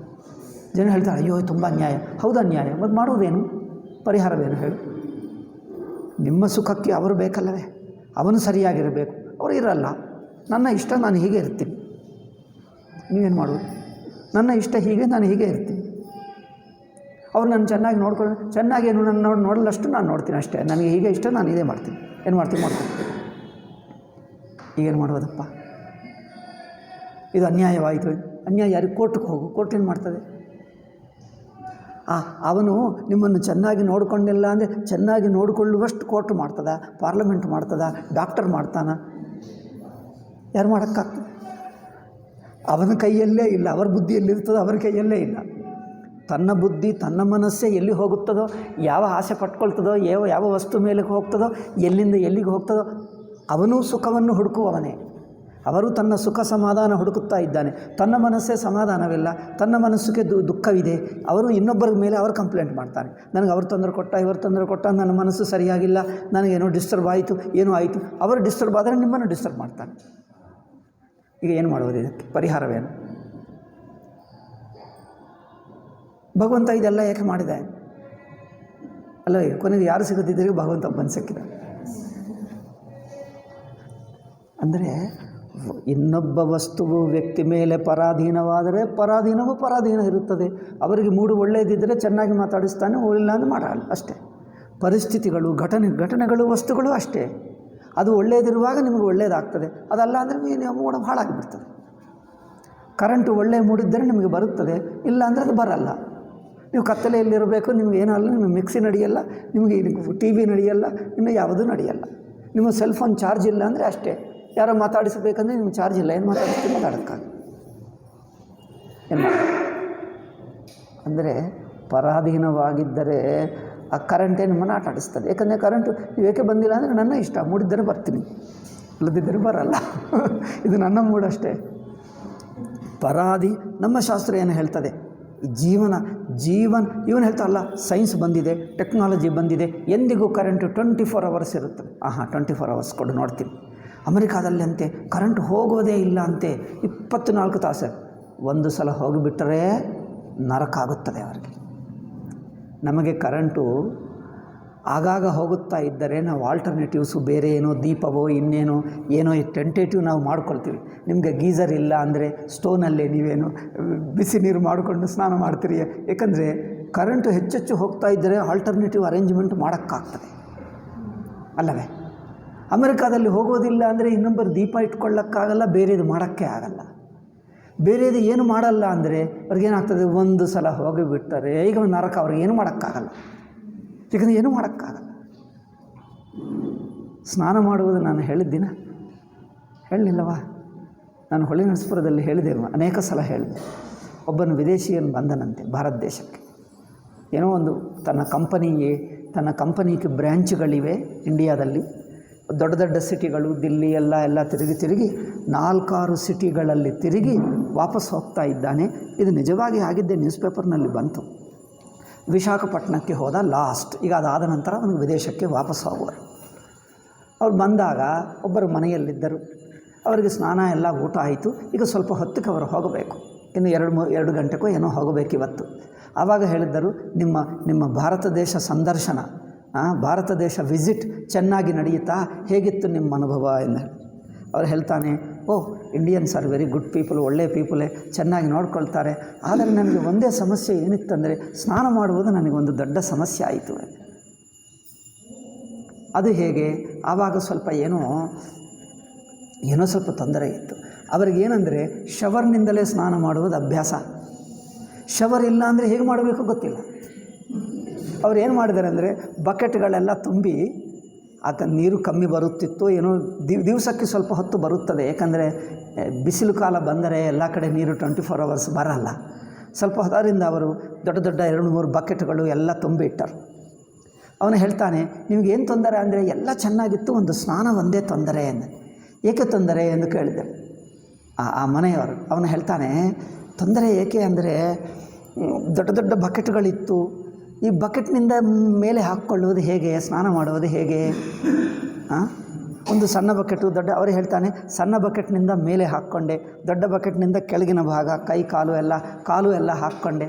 ಅವನು ಹೇಳ್ತಾನೆ, ಭಾರತೀಯರು ತುಂಬ ಏನು ಗಟ್ಟಿಯಾಗಿದ್ದರೋ ಏನೋ ಶರೀರ, ಅದರಿಂದ ಬಕೆಟೇ ಎತ್ತಿ ಸ್ನಾನ ಮಾಡ್ತಾರೆ ಅಂದ್ಕೊಂಡರು. ಇದೆಲ್ಲ ಕೇಳಿದ ನಂತರ ಆ ಲೇಡಿ ಹೇಳಿದ್ದಾಳೆ, ಇಷ್ಟೆಲ್ಲ ಏಕೆ ಸರ್ಕಸ್ ಮಾಡಿದ್ದಿ, ಮಗ್ಗಿಲ್ಲವಾ, 2-3 ಮಗ್ಗುಗಳಿಟ್ಟೆ ಅಂದರೆ, ಅವ್ರಿಗೆ ಅರ್ಥವಾಗಲ್ಲ. ಅಂದರೆ ಏನು ಅಂತ ಹೇಳಿ, ಮಗ್ಗಿತ್ತಲ್ಲ ನಾವು ಇತ್ತು, ಇಷ್ಟೆಲ್ಲ ಬಕೆಟೇ ಏಕೆ ಎತ್ತಬೇಕಾಯಿತು, ಮಗ್ಗುನಿಂದ ಮಾಡಬೇಕಂದ್ರೆ ಅವ್ರಿಗೆ ಗೊತ್ತಿಲ್ಲ. ಸೈನ್ಸ್ ಟೆಕ್ನಾಲಜಿ ಡೆವಲಪ್ ಆಯ್ತಲ್ಲ, ಸೈನ್ಸ್ ಟೆಕ್ನಾಲಜಿ ಡೆವಲಪ್ ಆಯ್ತಂದರೆ ಇದು ನ್ಯೂಸ್ ಪೇಪರ್ನಲ್ಲಿ ಬಂತು, ನಾನು ಕಟ್ಟಿಂಗು ಇಟ್ಕೊಂಡೆ, ಆದರೆ ಎಲ್ಲಿಡಬೇಕು, ತುಂಬ ಇವೆ ಇಂಥದ್ದು ಮೆಟೀರಿಯಲ್, ಎಲ್ಲೋ ಹೋಯ್ತದು. ಒಂದು ಸಂಡೇ ಸ್ಪೆಷಲ್ನಲ್ಲಿ ಇಂಡಿಯನ್ ಎಕ್ಸ್ಪ್ರೆಸ್ನಲ್ಲಿ ಬಂತು ಹಿಂದೆ. ಅಂದರೆ ಮಗ್ಗುನಿಂದ ತಗೊಂಡು ಹಾಕಬೇಕೆಂದು ಗೊತ್ತಿಲ್ಲ. ಏಕೆಂದರೆ ಶವರ್ ಬಳಸುವವನಿಗೆ ಗೊತ್ತಾಗ್ತದೆ. ನೀವು ಶವರ್ ಮೇಲೆ ಡಿಪೆಂಡ್ ಆದರೆ ಎಲ್ಲಿ ಹೋದರೂ ಸ್ನಾನ ಹೇಗೆ, ಬಕೆಟ್ ಇದೆ ಬಟ್ ಸ್ನಾನ ಹೇಗೆ, ಇಷ್ಟು ಬಕೆಟ್ ಎತ್ತುವುದು ಹೇಗೆ ಅಲ್ಲವೇ? ಅದಕ್ಕೆ 3 ಜನರು ಬೇಕು, ಇಬ್ಬರು ಎತ್ತಬೇಕು, ಇಬ್ಬರು ತಲೆ ಮೇಲೆ ಹಾಕಬೇಕು, ಅದು ಇಷ್ಟು ತಲೆ ಎತ್ತು ಹಾಕಬೇಕು. ಮಗ್ಗಿನಿಂದ ಹಾಕಬೇಕಂದ್ರೆ ಗೊತ್ತೇ ಇಲ್ಲ. ಏಕೆಂದರೆ ಎಂದಿಗೂ ಶವರಿಂದ ಸ್ನಾನ ಮಾಡುವವರಿಗೆ ಮಗ್ಗಿನಿಂದ ಮಾಡಬೇಕೆನ್ನುವುದೇ ಗೊತ್ತಿಲ್ಲ. ಅವರು ವಿದೇಶಿ ಎಕ್ಸ್ಪರ್ಟ್. ಇದು ಸುಖವಾ ದುಃಖವಾ ಹೇಳಿ? ಹೊಸ ಟೆಕ್ನಾಲಜಿ ಬಂದರೆ, ಸೌಕರ್ಯಗಳು ಹೆಚ್ಚಾದರೆ ಸುಖವಾ ದುಃಖವಾ? ನಿಮಗೆ ಹೊಸ ಟೆಕ್ನಾಲಜಿ, ಹೊಸ ವಸ್ತು ಬಂದರೆ ಅದಕ್ಕೆ ನಿಮಗೆ ಅಭ್ಯಾಸವಾಗಿ ಬಿಟ್ಟರೆ, ಅದು ಇಲ್ಲ ಅಂದರೆ ಬೇರೆದು ಮಾಡೋಕ್ಕೆ ಆಗಲ್ಲ. ಹೇಗೆ ಹೋಗಬೇಕೋ ಗೊತ್ತಿಲ್ಲ ಅಲ್ಲ? ಭಾರತೀಯರಿಗೆ, ಹಳ್ಳಿ ಜನರಿಗೆ ಅವ್ರಿಗೆ ಗೊತ್ತು, ಈ ಕರೆಂಟು ನಂಬಕ್ಕಾಗಲ್ಲ, ಯಾವಾಗ ಇರುತ್ತದೆ, ಹೋದಾಗ ಹೋಗ್ತದೆ.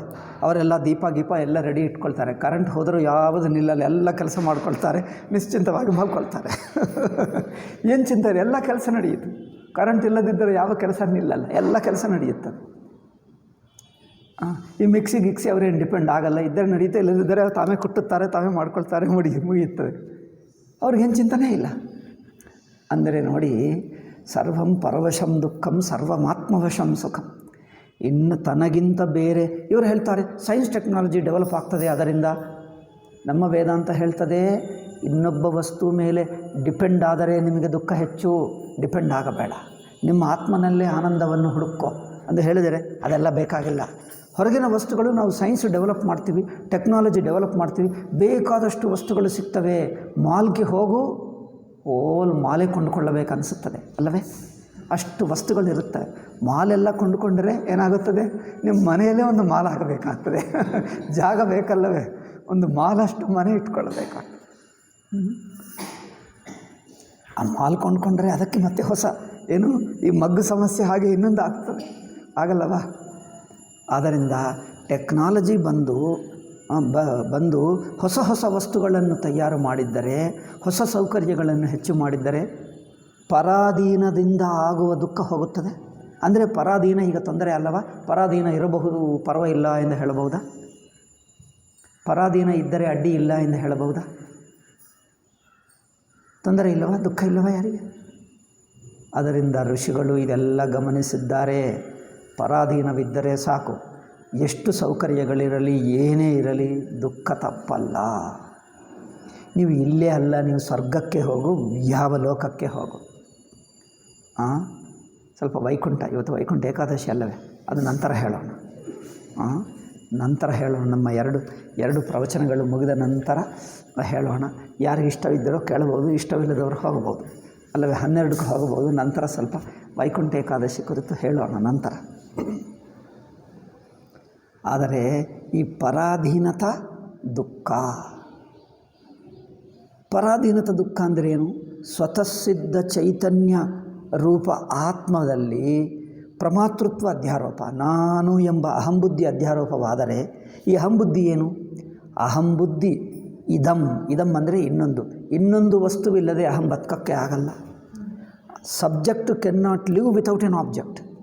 ಅಹಂಬುದ್ಧಿ ಇದಂ ಪ್ರತ್ಯಯ, ಇದಂ ವಸ್ತುವಿಲ್ಲದಿದ್ದರೆ ಅಹಂ ಪ್ರತ್ಯಯವೇ ಇರಲ್ಲ. ಸುಷುಪ್ತಿಯಲ್ಲಿ ಅಹಂ ಪ್ರತ್ಯಯ ಏಕೆ ಇರಲ್ಲ ಅಂದರೆ ಇದಮಿಲ್ಲ, ಎರಡನೇದಿಲ್ಲ. ಅಹಂ ಪ್ರತ್ಯಯ, ನಾನೆಂಬ ವೃತ್ತಿ ಇರಬೇಕಂದರೆ ಇನ್ನೊಂದು ವಸ್ತುವಿನ ಸಂಬಂಧದಲ್ಲೇ ಇರುತ್ತದೆ. ಅದು ಇರುವುದೇ ಸಂಬಂಧ ಭಾವ. ಅಹಂ ಅಂದರೆ ಸಂಬಂಧ. ಅಹಂ ಸಂಬಂಧರಹಿತ ಸ್ವತಃಸಿದ್ಧ ಅಲ್ಲ, ಸ್ವತಃಸಿದ್ಧ ಸಾಕ್ಷಿ. ಸ್ವತಃಸಿದ್ಧವು ಚೈತನ್ಯ ಆತ್ಮ, ಸಾಕ್ಷಿ ಆತ್ಮನೇ ಸ್ವತಃಸಿದ್ಧ. ಅಹಂ ಪ್ರತ್ಯಯವು ಸ್ವತಃಸಿದ್ಧವಲ್ಲ. ಅಹಂ ಪ್ರತ್ಯಯವು ಎಂದಿಗೂ ತನಗಿಂತ ಎರಡನೆಯದು ಇನ್ನೊಂದು ಇದಂ ಎನ್ನುವುದು ಇಟ್ಟುಕೊಂಡೇ ಅಹಂ ಪ್ರತ್ಯಯ ಹುಟ್ಟುತ್ತದೆ. ಪೇಪರ್ಗೆ ಎರಡು ಪಾರ್ಶ್ವಗಳು, ಎರಡು ಮುಖಗಳು. ಒಂದು ಪೇಪರ್ಗೆ ಈ ಪಕ್ಕ ಎರಡು ಮುಖಗಳು ಹೇಗಿರುತ್ತವೋ ಅಹಂ ಅಂಡ್ ಇದಂ. ಅಹಂ ಪ್ರತ್ಯಯ ಇರಬೇಕು ಅಂದರೆ ಇದಂ ಇದ್ದೇ ಇರುತ್ತದೆ. ಇದಂ ಪ್ರತ್ಯಯ, ಇದಂ ಇಲ್ಲದೆ ಅಹಂ ಇರುವುದೇ ಇಲ್ಲ. ಅಂಥದ್ದಿರೋಕ್ಕೆ ಆಗಲ್ಲ. ಅದರಿಂದ ಅಹಂ ಇದಂ ಎರಡು ಸೇರಿಕೊಂಡು ಪೇಪರ್ಗೆ ಎರಡು ಸೈಡುಗಳ ಹಾಗಿರುತ್ತದೆ. ನೀವು ಎತ್ತಿದ್ದರೆ ಎರಡು ಒಟ್ಟಿಗೆ ಬರುತ್ತವೆ, ಹೋದರೆ ಎರಡು ಹೋಗುತ್ತವೆ. ಜಾಗೃತ ಸ್ವಪ್ನ ಎಲ್ಲವೂ ಹೀಗೆ. ಆದ್ದರಿಂದ ಈ ಅಹಂ ಆಗಿ ನಾನಿದ್ದೇನೆ ಅಂದ್ರೇನು? ಇದಂ ವಸ್ತುವಿಗೆ ಸಂಬದ್ಧವಾಗೇ ಇದ್ದೇನೆ, ಇದಂ ವಸ್ತುವಿನಲ್ಲಿ ಪರಾಧೀನವಾಗೇ ಇದ್ದೇನೆ. ಪರಾಧೀನವಾಗಿದ್ದರೆ ಅಹಂ ಪ್ರತ್ಯಯವೇ ಇಲ್ಲ. ಅಂದರೆ ಅಹಂ ಪ್ರತ್ಯಯ ಅಂದರೆ ಕರ್ತೃ, ಭೋಕ್ತೃ, ಪ್ರಮಾತೃ ಎಂಬ ಯಾವ ಜೀವಭಾವ ಇದೆಯೋ ಅದು ಇನ್ನೊಂದು ವಸ್ತುವಿನ ಸಾಪೇಕ್ಷದಿಂದಲೇ ಇರುತ್ತದೆ. ಈಗ ಅದರ ಜೀವನವೆಲ್ಲ ಇನ್ನೊಂದು ವಸ್ತುವಿನ ಸಾಪೇಕ್ಷ. ಆದ್ದರಿಂದ ಏನು ಮಾಡಿದ್ದರೂ ನನಗೆ ದುಃಖ ಸಂಸಾರ ತಪ್ಪಲ್ಲ. ಜೀವಭಾವವೇ ದುಃಖ. ಜೀವನಿಗೆ ಸಂಸಾರ ಅಲ್ಲ, ಜೀವಭಾವವೇ ಸಂಸಾರ. ನನಗೆ ಸಂಸಾರ ಅಲ್ಲ, ನಾನು ಬುದ್ಧೇ ಸಂಸಾರ. ನೋಡಿ, ನನಗೆ ದುಃಖ, ನನಗೆ ಸಂಸಾರ, ನನಗೆ ಸಮಸ್ಯೆ ಇದೆ, ಸಂಸಾರ ಸಮಸ್ಯೆ ಇದೆ ಎಂದಲ್ಲ, ನಾನು ಬುದ್ಧೇ ಸಂಸಾರ. ಅದರಿಂದ ಇಲ್ಲಿ ನಾನು ಬುದ್ಧಿಯನ್ನು ಬಿಟ್ಟು ನಾನು ಬುದ್ಧಿಯ ನಿಜಸ್ವರೂಪವು ಅದು ಸ್ವತಃಸಿದ್ಧವಾಗಿ ಸ್ವತಂತ್ರವಾಗಿದ್ದು ಸಾಕ್ಷಿ, ಅದು ಆತ್ಮ. ನನ್ನ ನಿಜಸ್ವರೂಪ ಆತ್ಮ, ಅದು ಸಾಕ್ಷಿ, ಅದು ಸ್ವತಂತ್ರ, ಅದು ಪರಾಧೀನವಲ್ಲ. ಅದನ್ನು ನಾನು ಬುದ್ಧಿಯಿಂದ ತಿಳ್ಕೊಂಡಿದ್ದೀನಿ ನೋಡಿ. ನಾನು ಬುದ್ಧಿ ಎಂದು ರೂಪವಾಗಿ ಈ ನಾನು ಬುದ್ಧಿ ಮಾತ್ರ ಪರತಂತ್ರ, ಎಂದಿಗೂ ಪರತಂತ್ರ ಇರುವುದೇ ಪರತಂತ್ರ. ನೀವು ಈ ಲೋಕವಲ್ಲ, ಸ್ವರ್ಗಕ್ಕೆ ಹೋಗು, ವೈಕುಂಠಕ್ಕೆ ಹೋಗು, ನಾನು ಬುದ್ಧಿ ಪರತಂತ್ರ. ಅಹಂ ಬುದ್ಧಿ ಜೀವ ಬುದ್ಧಿ ಪರತಂತ್ರ. ಪರತಂತ್ರ ಅಂದರೆ ಸಂಸಾರಿ, ದುಃಖ ತಪ್ಪಲ್ಲ. ಇನ್ನೊಬ್ಬರ ಮೇಲೆ ಪರಾಧೀನವಾದರೆ ಸ್ವಲ್ಪ ಹೊತ್ತು ಸುಖ, ಸ್ವಲ್ಪ ಹೊತ್ತು ದುಃಖ, ಈಗ ಏನೋ ಮಾಡ್ತಾನೆ ಇರ್ತಾರೆ. ಎಂದಿಗೂ ದುಃಖ ಇರಲ್ಲ, ಸ್ವಲ್ಪ ಹೊತ್ತು ಆಗಾಗ ಸುಖ ಬರುತ್ತದೆ. ಇದು ಒಳ್ಳೆಯದಲ್ಲವೇ ಎಂದು ನಿಮ್ಗೆ ಅನಿಸಬಹುದು. ಏನು ನೋಡಿ, ನಿರಂತರ ದುಃಖವೇ ಒಳ್ಳೆಯದಾ ಅಥವಾ ಆಗಾಗ ಮಧ್ಯದಲ್ಲಿ ಸ್ವಲ್ಪ ಸುಖ ಬರುವುದು ಒಳ್ಳೆಯದಾ? ಆಗಾಗ ಸ್ವಲ್ಪ ಸುಖ, ಸ್ವಲ್ಪ ದುಃಖ, ಇದು ಮೋರ್ ಡೇಂಜರಸ್. ಒಬ್ಬ ವ್ಯಕ್ತಿ ಇದ್ದಾನೆ, ಅವನು ಎಂದಿಗೂ ತಪ್ಪು ಮಾಡ್ತಾನೆ, ಮೋಸ ಮಾಡ್ತಾನೆ ಎಂದು ಎಂದಿಗೂ ತಪ್ಪು, ಎಂದಿಗೂ ಮೋಸ ಮಾಡುವುದಾದರೆ ಅವರ ಮೇಲೆ ಆಸೆ ಬಿಟ್ಟು ಬಿಡ್ತೀರಿ, ಇವನು ಹೀಗೆ ಇರುತ್ತಾನೆ ಎಂದು ಬಿಟ್ಟು ಬಿಡ್ತೀರಿ. ಆದರೆ ಒಬ್ಬನು ಮೋಸ ಮಾಡ್ತಾನೆ, ಆಗಾಗ ಒಳ್ಳೆಯದು ಮಾಡ್ತಾನೆ. ಅವನನ್ನು ಪೂರ್ತಿ ಮೋಸಗಾರನೆಂದು ಇಟ್ಕೊಳ್ಳೋಕ್ಕಾಗಲ್ಲ, ಒಳ್ಳೆಯನೆಂದು ಇಟ್ಕೊಳ್ಳೋಕ್ಕಾಗಲ್ಲ. ನೀವು ಮತ್ತೆ ಇವನು ಒಳ್ಳೆಯನಪ್ಪ, ಈ ಸಲ ಒಳ್ಳೆಯದು ಮಾಡಿದ ಎಂದರೆ ಅವನು ಒಳ್ಳೆ ಮನಸ್ಸಿನಲ್ಲಿ ಇಟ್ಕೊಂಡ್ರೆ ಮೋಸ ಹೋಗ್ತೀರಿ. ಅಯ್ಯೋ ಮೋಸ ಹೋಯಿತು ಎಂದು ಬೇಜಾರಾದರೆ, ಅವನು ಬೇಜಾರಾಗಿ ಬೈದರೆ ಏನೋ ಮಾಡಿದರೆ ಯಾವುದೇ ಒಂದು ಒಳ್ಳೆಯದು ಮಾಡ್ತಾನೆ. ಅಯ್ಯೋ ನಂಬಿಕೆ ಅಂದರೆ ಏನು? ನಂಬಿಕೆ ಬರುತ್ತದೆ, ಮೋಸ ಹೋಗ್ತಾನೆ, ನಂಬಿಕೆ ಬರುತ್ತದೆ, ಮೋಸ ಹೋಗ್ತಾನೆ. ಇದು ಒಳ್ಳೆಯದಾ? ಅವ್ರು ನಂಬಕ್ಕಾಗದೇ ಇರುವಂಥ ಕೆಟ್ಟವನಾಗಿ ನಿರಂತರವಾಗಿರುವುದೇ ಒಳ್ಳೆಯದಾ? ನಂಬಕ್ಕಾಗದೆ ಕೆಟ್ಟವನಾಗಿದ್ದರೆ ಒಂದು ಸಲ ಗೊತ್ತಾಗಿ ಬಿಟ್ಟರೆ ಅವ್ರ ಮೇಲೆ ಆಸೆ ಬಿಟ್ಟು ಬಿಡ್ತೀವಿ, ನಿಶ್ಚಿಂತವಾಗಿರ್ತೀವಿ. ಇವನು ಹೇಳ್ತಾನೆ, ನಿಮ್ಮ ಆಸೆ ಎಬ್ಬಿಸ್ತಾನೆ ಮತ್ತು ಮೋಸ ಮಾಡ್ತಾನೆ, ಆಸೆ ಎಬ್ಬಿಸ್ತಾನೆ, ನಿರಾಶೆ ಮಾಡ್ತಾನೆ. ಆಸೆ ನಿರಾಸೆ ಮಾಡುತ್ತಾ ಇದ್ದರೆ ನೀವು ತುಂಬ ಸಲ ಮೋಸ ಹೋಗಿ ಈಗ ನಂಬಕ್ಕಾಗಲ್ಲ, ಈಗ ನಾನು ಎಲ್ಲಿ ಇರುವುದೇ ಇಲ್ಲ, ನಾನು ಹೋಗಿ ಬಿಡ್ತೀನಿ ಅಂದರೆ ಲಾಸ್ಟ್ ಮಿನಿಟ್ಗೆ ಬಂದು ಅಲ್ಲ ಹೋಗಬೇಡಿ, ನಿಮ್ಗೆ ಯಾವುದು ಬೇಕೋ ನಿಮ್ಮ ಇಷ್ಟದಂತೆ ಮಾಡ್ತೀವಿ, ಏನು ಬೇಕೋ ಅದೇ ಮಾಡ್ತೀವಿ, ಇಲ್ಲೇ ಇರೋದು. ಇದು ಬೇಕಾ ತಕ್ಷಣವೇ ಕೊಡ್ತೀನಿ, ಇದು ಬೇಕಾ ತಕ್ಷಣವೇ ಕೊಡ್ತೀನಿ, ಎಲ್ಲ ತಂದು ಬಿಟ್ಟರೆ ಅಯ್ಯೋ ಅವನು ಅಷ್ಟು ಮೋಸಗಾರನಲ್ಲ, ಒಳ್ಳೆಯವನೇ ಅಂದ್ಕೊಂಡು ನೀವು ಪ್ರಯಾಣ ಕ್ಯಾನ್ಸಲ್ ಎಂದು ಇಲ್ಲೇ ಇದ್ದು ಬಿಡ್ತೀರಿ. ಇಲ್ಲೇ ಇದ್ದು ಬಿಟ್ಟ ನಂತರ ಒಂದು ದಿವಸ ನಾಳೆ ದಿವಸ ಮತ್ತೆ ಅದೇ ಮಾಡ್ತಾನೆ. ಇನ್ನು ಮತ್ತೆ ಹೋಗ್ತೀನಿ ಅಂದರೆ ಮತ್ತೆ ಹಾಗಾಗಬಾರ್ದು.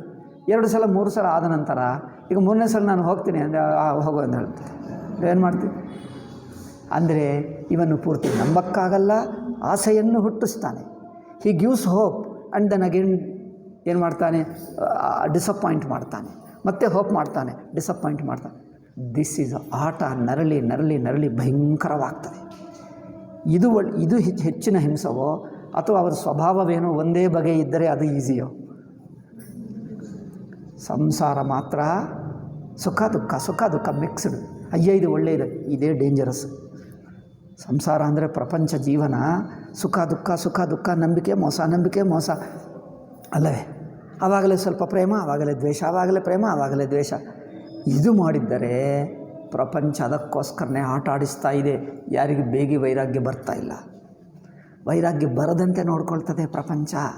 ನಿಮಗೆ ಬೇಜಾರಾಯಿತು ಸಾಕು ಬಿಡ್ತೀನಿ ಅಂದರೆ ಅಲ್ಲಲ್ಲ ಲಾಸ್ಟ್ ಮಿನಿಟ್ಗೆ ಬಂದು ಅಲ್ಲವೇ ನೀವು ಉದ್ಯೋಗ ರಾಜೀನಾಮೆ ಮಾಡ್ತೀನಿ ಅಂದರೆ ಆವಾಗ ಮಾಡ್ತಾನೆ ಬಾಸ್ ಕರೆದು ನಿಮಗೇನೇನು ಬೇಕು ಇದು ಬೇಕಾ, ನಿಮಗೆ ಇದು ಕೊಡ್ತೀವಿ ಸಂಬಳ ಹೆಚ್ಚು ಮಾಡ್ತೀವಿ ಅದು ಮಾಡ್ತೀವಿ ಎಲ್ಲ ಮಾಡ್ತೀವಿ ಅಂತ ಹೇಳ್ತಾರೆ.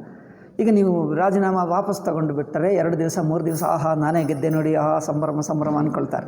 3 ದಿವಸ 4 ದಿವಸಕ್ಕೆ ಅವರು ಪ್ರಾಮಿಸ್ ಮಾಡಿದ್ದರಲ್ಲಿ 1 ಮಾಡ್ತಾನೆ 5 ಬಿಡ್ತಾನೆ. 6 ಪ್ರಾಮಿಸ್ ಮಾಡಿದ 1 ಮಾಡ್ತಾನೆ, ಅದು ಅರ್ಧ ಮಾಡ್ತಾನೆ, ಮಿಕ್ಕ 5 ಮಾಡೋದೇ ಅಲ್ಲ.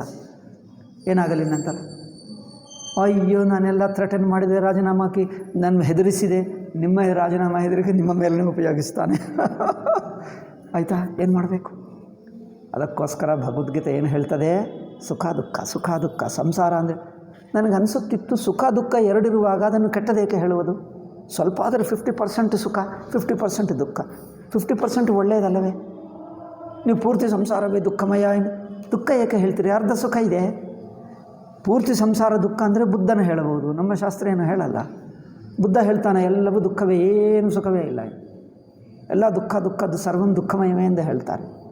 ನಾವೇನು ಹಾಗೆ ಹೇಳಲ್ಲವೇ? ನಮ್ಮ ಶಾಸ್ತ್ರಗಳು ಸ್ವಲ್ಪ ದುಃಖ ಮಿಕ್ಸ್ಡ್, ಸ್ವಲ್ಪ ದುಃಖ ಸ್ವಲ್ಪ ಸುಖ. ಯಾವುದು ಮೋರ್ ಡೇಂಜರಸ್? ಯಾವುದು ಹೆಚ್ಚಿನ ದುಃಖ? ಆಗಾಗ ಆಸೆ ತೋರಿಸ್ತಾ ಮೋಸ ಮಾಡುತ್ತಾ, ಆಸೆ ತೋರಿಸ್ತಾ ಮೋಸ ಅಂದರೆ ನಿಮಗೆ ಪೂರ್ತಿ ಆಸೆ ಬಿಡುವಕ್ಕೆ ಬಿಡಲ್ಲ. ನೀವು ಪೂರ್ತಿ ಆಸೆ ಬಿಡೋಕ್ಕಾಗಲ್ಲ.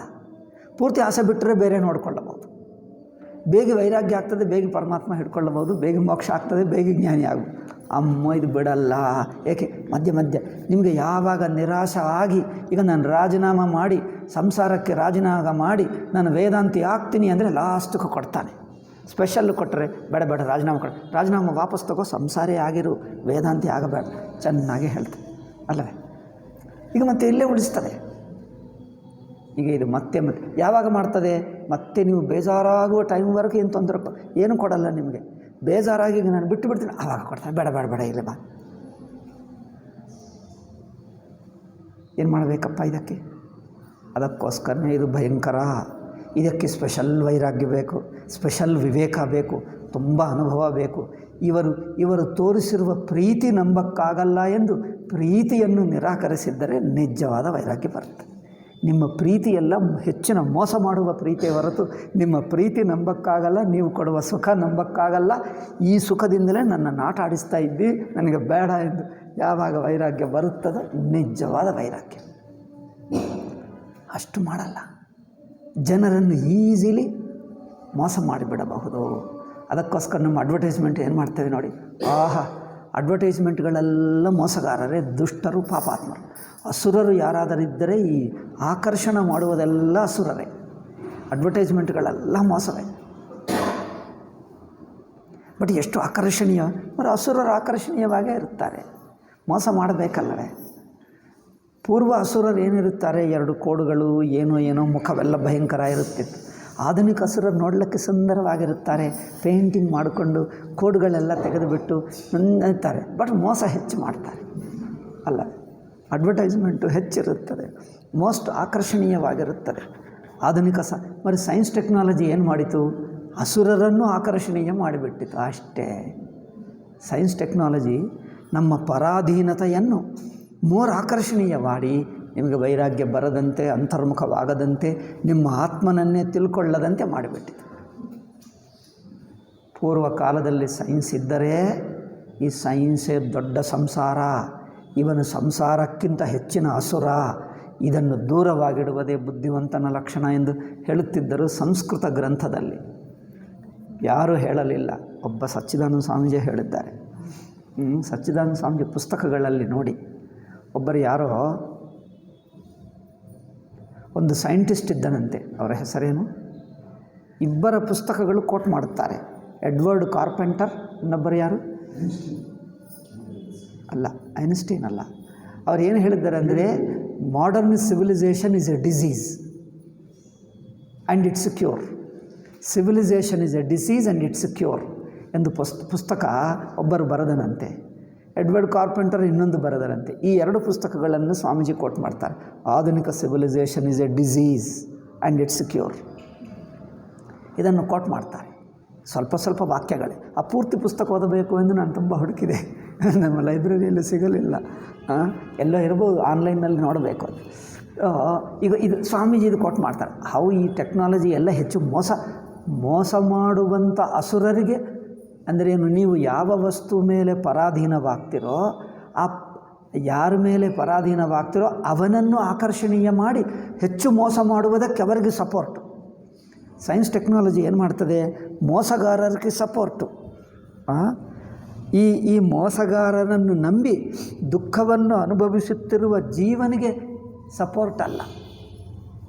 ಕರ್ತಾ ಭೋಕ್ತಾ ಜೀವನಿಗೆ ಸಪೋರ್ಟು ಕೊಟ್ಟು ನೀವು ಹೆಚ್ಚು ಡಿಪೆಂಡ್ ಆಗದಂತೆ, ನಿಮಗೆ ಹೆಚ್ಚು ದುಃಖವಾಗದಂತೆ ಸುಖವಾಗಿ ಸಾತ್ವಿಕವಾಗಿ ಪ್ರಸನ್ನವಾಗಿ ಜೀವಿಸು ಅದು ಹೇಳಲ್ಲ. Don't worry, depend more.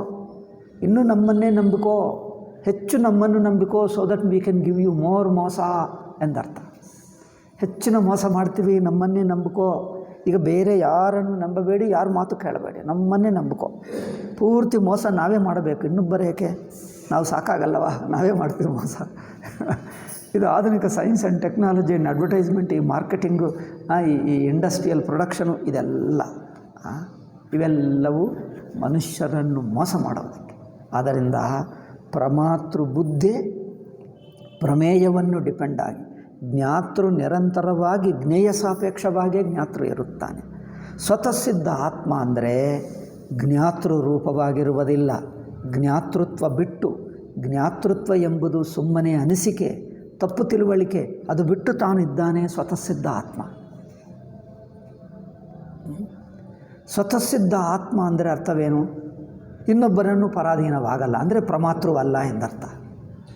ಆತ್ಮ ಅಥವಾ ಸಾಕ್ಷಿಭೂತ ಆತ್ಮ, ಚೈತನ್ಯಾತ್ಮ ಪ್ರಮಾತೃವಲ್ಲ. ಪ್ರಮಾತೃವಾದರೆ ಪರಾಧೀನ. ನೋಡಿ, ಜನರು ಏನು ತಿಳ್ಕೊಳ್ತಾರೆ, ಪ್ರಮಾತೃವಾಗಿದ್ದಿರುವ ಜೀವನೇ ಪರಾಧೀನ ಬಿಡುತ್ತಾನೆ ಅಂದ್ಕೊಳ್ತಾರೆ. ಪ್ರಮಾತೃ ಪರಾಧೀನ, ಜ್ಞಾತೃ ಪರಾಧೀನ, ಅಂದರೆ ಕರ್ತೃ ಭೋಕ್ತೃ ಪ್ರಮಾತೃ ಆಗಿರುವಂಥ ಜೀವ ಪರಾಧೀನ. ಜೀವನಾಗಿದ್ದುಕೊಂಡು ಪರಾಧೀನ ಬಿಟ್ಟು ಸುಖವಾಗಿರುತ್ತಾನೆ, ಇದೇ ಮೋಕ್ಷ, ಇದೇ ವೇದಾಂತ ಹೇಳ್ತದೆ ಅಂದ್ಕೊಳ್ತಾರೆ. ಅದು ದೊಡ್ಡ ತಪ್ಪಾಗ್ತಾ ಇದೆ. ಜ್ಞಾತೃವನ್ನು ಪರಾಧೀನ ಬಿಡಿಸುವುದಲ್ಲ, ಜೀವನಿಗೆ ಪರಾಧೀನತೆ ಬಿಡಿಸುವುದಲ್ಲ. ಜೀವನಾಗಿರುವವರೆಗೂ ಪರಾಧೀನತೆ ತಪ್ಪಲ್ಲ, ಜೀವ ಅಂದರೆ ಪರಾಧೀನತೆ. ಬರೀ ಬಿಡಿಸುವುದು ಏನು? ಜೀವತ್ವದಿಂದಲೇ ಬಿಡಿಸುವುದು, ಜೀವಭಾವವೇ ಬಿಡಿಸುವುದು. ಬಿಡಿಸುವುದಂದರೆ ಹೇಗೆ ಬಿಡಿಸ್ತೀವಿ? ಜೀವಭಾವ ಯಾರಿಗೆ ಬಿಡಿಸ್ತೀರಿ? ಜೀವಭಾವನೆ ಹೇಗೆ ಬಿಡಿಸೋಕ್ಕಾಗ್ತದೆ? ಜೀವಭಾವ ನನಗೆ ಇಲ್ಲ ಎಂದು ತನ್ನ ನಿಜಸ್ವರೂಪವು ಜೀವಭಾವಕ್ಕಿಂತ ಬಿಡಿಯಾಗಿದ್ದೇನೆ. ಜೀವಭಾವವು ದೇಹೇಂದ್ರಿಯ ಮನಸ್ಸುಗಳ ಅಭಿಮಾನ ರೂಪ, ಎಚ್ಚರದಲ್ಲಿ ಕನಸಿನಲ್ಲಿರುತ್ತದೆ ತಾನು ಮಾತ್ರ. ಆ ಎಚ್ಚರದ ವ್ಯಕ್ತಿಯಲ್ಲ. ಎಚ್ಚರದ ವ್ಯಕ್ತಿ ಅಂದರೆ ಎಚ್ಚರ ಅವಸ್ಥೆ ಒಳಗೆ ದೇಹೇಂದ್ರಿಯಗಳನ್ನು ಅಭಿಮಾನ ಪಡುತ್ತಾ ಇರುವಂಥವನಲ್ಲ. ಆ ವೃತ್ತಿರೂಪ ನಾನಲ್ಲ, ವೃತ್ತಿಗೆ ಸಾಕ್ಷಿ ನಾನು ಎಂದು ತಿಳ್ಕೊಳ್ಳಬಹುದು. ವೃತ್ತಿರೂಪವು ಜೀವ, ಜ್ಞಾತೃ.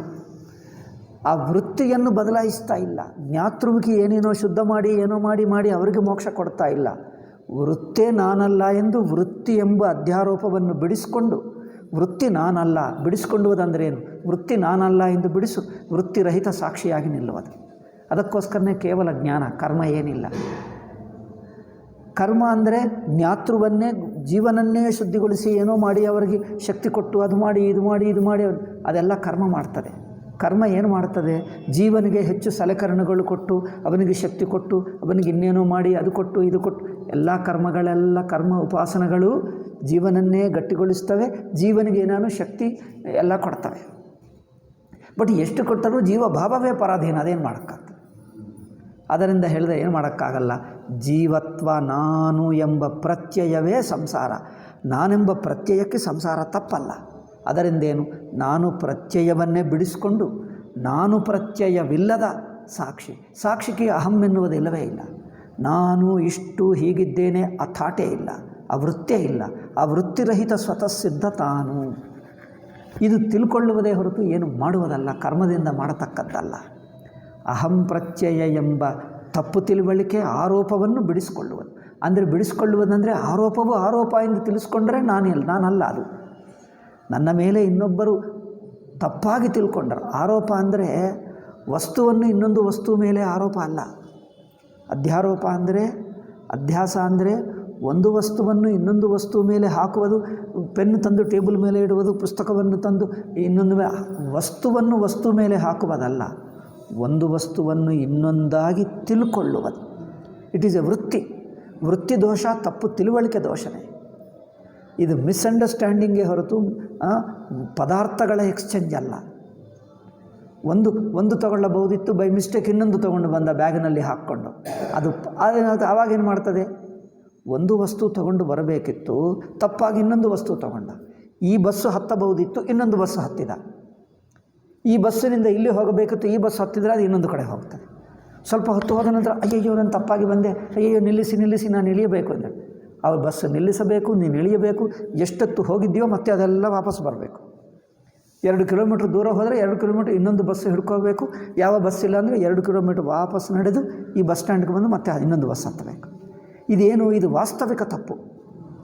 ವಾಸ್ತವಿಕ ತಪ್ಪು ಅಂದರೆ ಪ್ರತ್ಯಯ ಮಾತ್ರ ತಪ್ಪಲ್ಲ, ತಿಳುವಳಿಕೆ ತಪ್ಪು, ತಿಳುವಳಿಕೆ ಅಲ್ಲ. ತಪ್ಪು ಪದಾರ್ಥ, ತಪ್ಪು ಘಟನೆ. ತಪ್ಪು ಪದಾರ್ಥ ಅಂದರೆ ರಿಯಲ್ ಆಗುತ್ತದೆ, ವಾಸ್ತವಿಕ ಆಗುತ್ತದೆ. ಒಂದು ವಸ್ತುಕ್ಕೆ ಇನ್ನೊಂದು ವಸ್ತು ತಗೊಂಡ, ಒಂದು ಬಸ್ಸಿಗೆ ಇನ್ನೊಂದು ಬಸ್ಸು ಹತ್ತಿದ. ಇದು ಹಾಗಲ್ಲ. ಘಟನೆ ತಪ್ಪಲ್ಲ, ವಸ್ತು ತಪ್ಪಲ್ಲ, ವಸ್ತು ಅದೇ ಇರುತ್ತದೆ. ಆ ತಪ್ಪಿನಲ್ಲಿ ಏನಾಗ್ತದೆ, ನಿಜವಾಗಿ ಇನ್ನೊಂದು ವಸ್ತು ಬಂತು, ನಿಜವಾಗಿ ಇನ್ನೊಂದು ಬಸ್ಸು ಹತ್ತಿದ್ದೀರಿ. ಇದು ಹಾಗಲ್ಲ. ಇಲ್ಲೇನು, ನೀವು ಇನ್ನೊಂದು ಬಸ್ಸಿಗೆ ಹೋಗಲೇ ಇಲ್ಲ, ನೀವು ಅಲ್ಲೇ ಇದ್ದೀವಿ, ಬ್ರಹ್ಮನೇ ಆಗಿದ್ದಿ. ನಿಮ್ಮ ಬ್ರಹ್ಮತ್ವ ಹೋಗಲೇ ಇಲ್ಲ. ನೀನು ಬ್ರಹ್ಮವೇ, ನೀನು ಸಚ್ಚಿದಾನಂದ ಸ್ವರೂಪ, ಮುಕ್ತ ಸ್ವರೂಪವೇ. ಆದರೆ ನಾನಲ್ಲ ಎಂದು ಅನಿಸಿಕೆ ಮಾತ್ರ. ಇದು ಕೇವಲ ಅನಿಸಿಕೆ ಮಾತ್ರ. ಇದು ನಿಜವಾದ ಘಟನೆ ರೂಪ. ನೀವು ಒಂದು ಘಟನೆಯಿಂದ ಜೀವನ ಆಗಲಿಲ್ಲ, ಇನ್ನೊಂದು ವಸ್ತುವಿನಿಂದ ಜೀವನ ಆಗಲಿಲ್ಲ. ನಾನು ಬ್ರಹ್ಮ ಆಗಿ ಇದ್ದುಕೊಂಡು ನಾನು ಅಲ್ಲ ಎಂದು ಅನಿಸಿಕೆ ಮಾತ್ರವೇ ವ್ಯತ್ಯಾಸ. ಅನಿಸಿಕೆದಿಂದ ನಾನು ಹೇಳಿದ್ದೀನಲ್ಲ, ಯಾರೋ ತಮ್ಮ ನೆಂಟರೋ ಬಂಧುಗಳೋ ಯಾರೋ ಸುದ್ದಿ ಬಂತು, ಅದು ಸತ್ತು ಹೋದರು ಎಂದು ನ್ಯೂಸ್ ಬಂತು. ಅಯ್ಯೋ ಸತ್ತು ಹೋದರೇನು ಅಳುತ್ತಾ ಇದ್ದಾನೆ. ಕೊನೆಗೆ ಎಲ್ಲ ಆದ ನಂತರ ಈವ್ನಿಂಗ್ ಸುದ್ದಿ ಬಂತು, ಅವರು ಸತ್ತು ಹೋಗಿದ್ದು ಇನ್ನೊಬ್ಬರು ಎಂದು. ಅಯ್ಯೋ ಮರಿ ಇಷ್ಟೆಲ್ಲ ಅನಿಸಿಕೆಯಿಂದಲೇ ದುಃಖ ಬಂತ? ಅನಿಸಿಕೆ ಇಲ್ಲ, ಕೇವಲ ಅನಿಸಿಕೆ. ನಿಜವಾಗಿ ಯಾವ ಘಟನೆ ನಡೆಯಲಿಲ್ಲ, ಅವರು ಯಾರೂ ಸತ್ತು ಹೋಗಲಿಲ್ಲ, ಸತ್ತು ಹೋದರೆಂದು ಸುದ್ದಿ ಮಾತ್ರ ಬಂತಂತೆ, ಅಷ್ಟೇ. ಆ ಅನಿಸಿಕೆನೇ ದುಃಖಕ್ಕೆ ಕಾರಣವಾಯಿತಾ? ಹಾಗೇ ನಾನು ಎಂಬ ಈ ಅಹಂಬುದ್ಧಿಯಿಂದಲೇ ದುಃಖವಾಗ್ತಾಯಿದೆ, ಕೇವಲ ಅನಿಸಿಕೆಯಿಂದಲೇ. ಜನ್ಮ ಮರಣ ರೂಪ ದುಃಖ, ಜನ್ಮರೂಪ ದುಃಖ. ಅಯ್ಯೋ ನನಗದಿಲ್ಲ ಇದಿಲ್ಲ, ಎಲ್ಲ ಬೇಜಾರು, ಎಲ್ಲ ದುಃಖ, ಎಲ್ಲವೂ ಕೇವಲ ಅನಿಸಿಕೆ. ಜನರಿಗನಿಸುತ್ತದೆ ಕೇವಲ ಅನಿಸಿಕೆಯಿಂದಲೇ ಇಷ್ಟ ಆಗುತ್ತದೆ. ನೋಡ್ತಾ ಇಲ್ಲವಾ? ಅನಿಸಿಕೆನೇ. ಅವರು ಏನೋ ನನ್ನನ್ನು ಕೆಟ್ಟದೆಂದು ಹೇಳಿದ್ದರಂತೆ ಯಾರೋ ಹೇಳಿಬಿಟ್ಟರು. ನಿನ್ನ ಕುರಿತು ಏನು ಹೇಳಿದ್ರೆ ಗೊತ್ತಾ, ಅಲ್ಲಿ ಹೋಗಿ ನಿನ್ನ ಕುರಿತು ತುಂಬ ಏನೇನೋ ಹೇಳಿದ ಇದ್ದಾನೆ. ಅಯ್ಯೋ ಹಾಗೆ ಹೇಳಿದ್ದನ, ಇವನು ಬೇಜಾರು ಮಾಡ್ಕೊಳ್ತಾನೆ, ಕೋಪ ಮಾಡ್ತಾನೆ, ಅವ್ರು ಮತ್ತೆ ಕಂಡು ಬರಲಿ, ನಾನು ಅವ್ರ ಜೊತೆಗೆ ಜಗಳನೆ ಮಾಡ್ತೀನಿ, ಏನೋ ಮಾಡ್ತೀನಿ. ನಂತರ ಅವರಿಗೆ ಹೋಗ್ಬಿಟ್ಟೆ, ನಾನು ಹೇಳಲೇ ಇಲ್ಲ, ಅದು ಯಾರೇ ಹೇಳಿದ್ದಾರೆ ನಿಮಗೆ, ನೀವು ತಪ್ಪಾಗಿ ತಿಳ್ಕೊಂಡು ನಾನು ಹೇಳಲೇ ಇಲ್ಲ, ನಾನು ಹಾಗೆ ಮಾಡಲೇ ಇಲ್ಲ, ನೀವು ಅಂದರೆ ನಮಗೆ ಬಹಳ ಆಧಾರ ಇದೆ, ನಿಮ್ಮ ಕುರಿತು ನಾನು ಹಾಗೆ ಹೇಳ್ತೀನಿ ಅಂದರೆ ಆಶ್ಚರ್ಯ ಪಟ್ಕೊಳ್ತಾನೆ. ಇಷ್ಟು ದಿವಸ ತಿಂಗಳು ಬೇಜಾರು ಮಾಡಿಕೊಂಡ. ಈಗ ಅದಕ್ಕೆ ಕರ್ತವ್ಯ ಅನಿಸಿಕೆಯಿಂದಲೇ ಅಲ್ಲವೇ? ಇದಕ್ಕೆ ನಾನು ನೂರಾರು ಉದಾಹರಣೆಗಳು ಕೊಡಬಹುದು, ಕೇವಲ ಅನಿಸಿಕೆಯಿಂದ ಅಲ್ಲವೇ? ಅವ್ರು ನನ್ನನ್ನು ಮಾತಾಡಿಸಲಿಲ್ಲ ಅಂದರೆ ನನ್ನ ಮೇಲೆ ಅವ್ರಿಗೆ ಕೋಪ ಇದೆ, ದ್ವೇಷ ಇದೆ. ಅವರು ಹೇಳ್ತಾರೆ ಅವ್ರು ಬ್ಯುಸಿ ಇದ್ದಾನೆ, ಅವರು ಟೆನ್ಷನ್ನಲ್ಲಿದ್ದಾನೆ, ಮಾತಾಡಿಸಲಿಲ್ಲ. ನಿಮ್ಮ ಮೇಲೆ ಏನು ಕೋಪ ಇಲ್ಲ. ಓ ಆಗ ಸುಮ್ಮನೆ ಊಹಿಸ್ಕೊಂಡು ಎಷ್ಟು ದುಃಖ ಆಗ್ತಾಯಿದೆ, ಎಷ್ಟು ದುಃಖ ಆಗ್ತಾಯಿದೆ. ನಮ್ಮ ಲೌಕಿಕ ಜೀವನದಲ್ಲಿ ಲೌಕಿಕ ವಿಷಯಗಳು ನೋಡಿದ್ದರೆ ಅರ್ಧ ಜೀವನ ಸುಮ್ಮನೆ ಅನಿಸಿಕೆಯಿಂದಲೇ. ಈ ಒಟ್ಟು ಸಂಸಾರವೂ ಅನಿಸಿಕೆನೇ, ಒಟ್ಟು ಸಂಸಾರ ಪೂರ್ತಿ ಅನಿಸಿಕೆನೇ. ಕೇವಲ ಅನಿಸಿಕೆಯಿಂದಲೇ. ನಿಮಗೆ ಜನ್ಮ ಇಲ್ಲ, ಮರಣವಿಲ್ಲ, ನಿಮಗೇನು ಆ ವಸ್ತುವಿಲ್ಲ, ಈ ವಸ್ತುವಿಲ್ಲ, ಯಾವುದೂ ಇಲ್ಲ. ಏಕೆಂದರೆ ಅದೆಲ್ಲ ತನ್ನ ಮೇಲೆ ಹಾಕ್ಕೊಂಡು ನಾನು ಹೀಗೆ ಅಂದ್ಕೊಂಡ ಅಷ್ಟೇ. ಅದೆಲ್ಲ ನೀನು ಅಲ್ಲಪ್ಪ, ಅದರ ಒಳಹೊಕ್ಕು ನೋಡು. ನೀವು ಎಂದಿಗೂ ಸ್ವತಃಸಿದ್ಧವಾಗಿ ಅರಿವಾಗೇ ಇದ್ದೀವಿ. ಅರಿವೇ. ಅದನ್ನು ಯಾರೂ ಅದೇ ಹೋಗಲಾಡಿಸೋಕ್ಕಾಗಲ್ಲ, ನೀವು ಕಲ್ಕೊಳ್ಳೋಕ್ಕಾಗಲ್ಲ, ಅದು ಹೋಗೋದು ಇಲ್ಲ. ಅದು ನೀನು. ಅಯ್ಯೋ ಇಷ್ಟು ಸಿಂಪಲೇ. ಅದಕ್ಕೋಸ್ಕರನೇ ಇದು ಕೇವಲ ಜ್ಞಾನದಿಂದಲೇ ತಪ್ಪು ತಿಳುವಳಿಕೆಯನ್ನು ಕರೆಕ್ಷನ್ ಮಾಡಿ ಮುಗಿಯುತ್ತದೆ. ಅದಕ್ಕೋಸ್ಕರ ಜ್ಞಾತೃ ಪರಾಧೀನ, ಸ್ವಭಾವವೇ ಪರಾಧೀನ, ಏನು ಮಾಡೋಕ್ಕಾಗಲ್ಲ. ಅದರಿಂದ ನೀವು ಜೀವನಾಗಿರುವವರೆಗೂ, ಅಂದರೆ ಈ ಅಜ್ಞಾನ ದೃಷ್ಟಿಯಲ್ಲಿ, ಅಧ್ಯಾಸ ದೃಷ್ಟಿಯಲ್ಲಿ ಜೀವತ್ವ ಎನ್ನುವುದು ಸ್ವಾಭಾವಿಕ, choiceless. Your individuality is a choiceless, you can do anything. As an individual ವ್ಯಕ್ತಿಯಾಗಿ ನೀವು ಏನೇನೋ ಪ್ರಯತ್ನ ಮಾಡಬಹುದು. Individual can not lose his individuality because it is choiceless for him. You can't do anything. ವ್ಯಕ್ತಿ, ನಾನು ವ್ಯಕ್ತಿಯಾಗಿದ್ದೇನೆ, ಕರ್ತೃಭೋಕ್ತೃ ಪ್ರಮಾತೃ ಜೀವನಾಗಿದ್ದೇನೆ. ಆ್ಯಸ್ ಎ ಜೀವ, ರಿಮೈನಿಂಗ್ ಎ ಜೀವ ಈಸ್ ಎ ಸ್ವಾಭಾವಿಕ, ನೈಸರ್ಗಿಕ ಎಂದು ಅಧ್ಯಾಸ ಭಾಷ್ಯದಲ್ಲಿ ಹೇಳಿದ್ದಾರೆ ನೋಡಿ. ಇದು ಸ್ವಾಭಾವಿಕ and choiceless. At the level of ಅವಿದ್ಯೆಯಲ್ಲಿರುವವರೆಗೂ ನೀವು ಜೀವಭಾವ ಈಸ್ ಚಾಯ್ಸ್ಲೆಸ್. ನೀವು ಏನು ಮಾಡಿದ್ದರೂ ಜೀವಭಾವ ಹೋಗಲ್ಲ. ಜೀವನಾಗಿದ್ದುಕೊಂಡು ಈ ಕೆಲಸಕ್ಕಿಂತ ಯಾವುದೇ ಒಂದು ಕೆಲಸ ಮಾಡಬಹುದು, ಈ ಕೆಲಸಕ್ಕಿಂತ ಇನ್ನೊಂದು ಪುಣ್ಯ ಕರ್ಮ ಹೆಚ್ಚು ಮಾಡಬಹುದು. ಸ್ವಲ್ಪ ಅದೇ ಸಂಸಾರ ದುಃಖದಲ್ಲಿ ಸ್ವಲ್ಪ ಬೆಟರ್ ಸಂಸಾರ ಮಾಡಿಕೊಳ್ಳಬಹುದೇ ಹೊರತು ಪೂರ್ತಿ ಸಂಸಾರ ಬಿಡಿಸ್ಕೊಳ್ಳೋಕ್ಕಾಗಲ್ಲ. ಜೀವನಾಗಿರುವವರೆಗೂ ಜೀವತ್ವ ಈಸ್ ಎ ಚಾಯ್ಸ್ಲೆಸ್. ಈಗ ಜೀವತ್ವವು ಅಧ್ಯಾರೋಪ ಆಗುವುದರಿಂದ ನಿಮ್ಮ ನಿಜಸ್ವರೂಪ ನೋಡಿದ್ದರೆ ನಿಮ್ಮ ನಿಜಸ್ವರೂಪ is already Brahma. You being Brahma is a choiceless. ನೀನು ಬ್ರಹ್ಮ ಆಗಿರುವುದು, ಮುಕ್ತಿ ಸ್ವರೂಪ ಆಗಿರುವುದು, ಅದು ಚಾಯ್ಸ್ಲೆಸ್ಸೇ. ಅದು you can't do anything, but that's how you are. ನಿಮ್ಮ ಸ್ವರೂಪವೇ ಅದು. ಜೀವಭಾವದಲ್ಲಿ ಜೀವತ್ವವು ಚಾಯ್ಸ್ಲೆಸ್, ಬ್ರಹ್ಮಸ್ವರೂಪದಲ್ಲಿ ಬ್ರಹ್ಮತ್ವವು ಚಾಯ್ಸ್ಲೆಸ್. ಚಾಯ್ಸ್ಲೆಸ್ ಅಂದರೆ ಅಪ್ರಯತ್ನವಾಗಿ ನೀವೇನು ಮಾಡೋಕ್ಕಾಗಲ್ಲ, ತಾನಾಗಿದೆ. ಆದ್ದರಿಂದ ಮಾಡತಕ್ಕದ್ದು ಒಂದೇ. ನಿಮ್ಮ ಜೀವತ್ವ ಆ್ಯಂಗಲ್ನಿಂದ, ಜೀವತ್ವ ದೃಷ್ಟಿಯಿಂದ ನೋಡುವುದನ್ನು ನಿಮ್ಮ ದೃಷ್ಟಿಯನ್ನು ಬದಲಾಯಿಸಿ ಆ ದೃಷ್ಟಿಗೆ ಹೋಗು. You are already free from, ಅಂದರೆ ಸಂಸಾರ ಬಂಧನದಿಂದ, ಜೀವಭಾವದಿಂದ ತಾನೇ ಮುಕ್ತನಾಗೇ ಇದ್ದಾನೆ. ಜೀವ ಹಂತದಲ್ಲಿ ನೋಡಿದ್ದರೆ ಏನು ಮಾಡಿದರೂ ಜೀವತ್ವ ಬಿಡಿಸ್ಕೊಳ್ಳೋಕ್ಕಾಗಲ್ಲ. ಈಗ ಆತ್ಮ ಹಂತದಲ್ಲಿ ನೋಡಿದ್ದರೆ ಜೀವಭಾವ ತಾನೇ ಇಲ್ಲ. ನೀವು ಮಾಡುವುದೇನು ಹೇಳ್ತೀರಿ? ಏನು ಮಾಡಿ ಬಿಡಿಸ್ಕೊಳ್ತೀರಿ? ಇದೇನು ಮಾಡತಕ್ಕದ್ದಲ್ಲವೇ? ಅದಕ್ಕೋಸ್ಕರ ಜನರು ಎಷ್ಟು ಪ್ರಯತ್ನ ಮಾಡಿದರೂ ಸಂಸಾರ ಬಿಡ್ತಾ ಇಲ್ಲ. ಇದು ಪ್ರಯತ್ನದಿಂದ ಹೋಗುವುದೂ ಅಲ್ಲ. ಹೋಗ್ತದೆ? ನೀವು ಜೀವ ಹಂತದಲ್ಲಿ ಏನು ಮಾಡಿದರೂ ಹೋಗಲ್ಲ. ಏಕೆ? ನಿಮ್ಮ ಪ್ರಯತ್ನಕ್ಕೆ ಅದು ಸಿಗಲ್ಲ.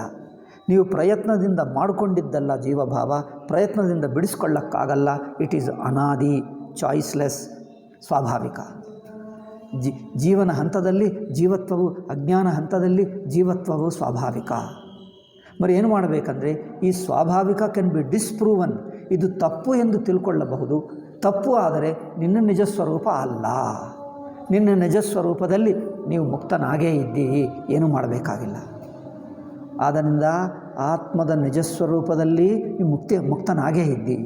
ಈ ಸ್ವರೂಪದಲ್ಲಿ ಏನು ಮಾಡಿದರೂ ಮುಕ್ತಿ ಇಲ್ಲ, ಏನು ಮಾಡಿದರೂ ಮುಕ್ತಿ ಇಲ್ಲ. ಅದು ಹಾಗೆ ಇರುವುದೇ ಅದು. ಜೀವಭಾವ ಕರ್ತ ಭೋಕ್ತ ಏನು ಮಾಡಿದರೂ ಬಿಡುಗಡೆ ಆಗಲ್ಲ. ಈಗ ಆತ್ಮ ಕಡೆ ನೋಡಿದರೆ ಆತ್ಮ ಮುಕ್ತನೇ ಇದೆ. ಆದ್ದರಿಂದ ಮಾಡತಕ್ಕದ್ದೇನು? ನಿಮ್ಮ ದೃಷ್ಟಿ ಶಿಫ್ಟ್ ಫ್ರಮ್ ಜ್ಞಾತೃಭೋಕ್ತೃ ಕರ್ತೃನಿಂದ ಆತ್ಮ ಕಡೆಗೆ ದೃಷ್ಟಿಯನ್ನು ಶಿಫ್ಟ್ ಮಾಡುವ ಅಷ್ಟೇ. ಅದಕ್ಕೋಸ್ಕರ ಶಂಕರಾಚಾರ್ಯ ಹೇಳಿದ್ರು ಕೇವಲ ಜ್ಞಾನ ಕರ್ಮದಿಂದ ಆಗಲ್ಲ. ಶಂಕರರು ಕರ್ಮಕ್ಕೆ ವಿರೋಧಿ, ಎಲ್ಲರೂ ಬಿಟ್ಟು ಸನ್ಯಾಸಿ ಆಗಬೇಕೆಂದು ಹೇಳಿದ್ದಾರೆ ಎಂದು ಹೀಗೆ ಪ್ರಚಾರ ಮಾಡ್ತಾರೆ. ಶಂಕರರು ಕರ್ಮಕ್ಕೆ ವಿರೋಧಿ, ಕರ್ಮ ಮಾಡಬಾರದೆಂದು ಹೇಳಿದ್ದಾರೆ. ಈಗ ಇದನ್ನು ತಿಳ್ಕೊಂಡು ಏನೋ ಮಾತಾಡ್ತಾರೆ. ಸನ್ಯಾಸಿಗಳು ಶಂಕರ ಸಂಪ್ರದಾಯದಲ್ಲಿ ಕರ್ಮ ಮಾಡಬಾರದಲ್ಲವೇ? ಇವರೆಲ್ಲ ಸನ್ಯಾಸಿಗಳು, ಪೀಠಾಧಿಪತಿಗಳು ಪೂಜೆಗೆ ಮಾಡ್ತಾ ಇದ್ದಾರೆ. ಜನರು ಬಂದು ಆಕ್ಷೇಪ ಮಾಡ್ತಾರೆ. ಒಬ್ಬ ಲಾಯರ್ ಬರುತ್ತಿದ್ದ, ಈಗ ಬರ್ತಾ ಇಲ್ಲ. ನಾನು ಒಂದು ಸಲ ಏನೋ ಹೇಳಿಬಿಟ್ಟೆ, ನಾನು ಹೇಳಿದಿನಲ್ಲ, ನನ್ನ ರಫ್ ಮಾತಿನಿಂದ ಹೇಳಿಬಿಟ್ಟೆ. ಅವ್ರು ಬರುವುದು ನಿಲ್ಲಿಸಿಬಿಟ್ಟರು. ಯಾಕಂದರೆ ಸನ್ಯಾಸಿ ಯಾವ ಕರ್ಮ ಮಾಡಬಾರದು, ಏಕೆ ಪೂಜೆಗೆ ಮಾಡ್ತಾ ಇದ್ದಾರೆ?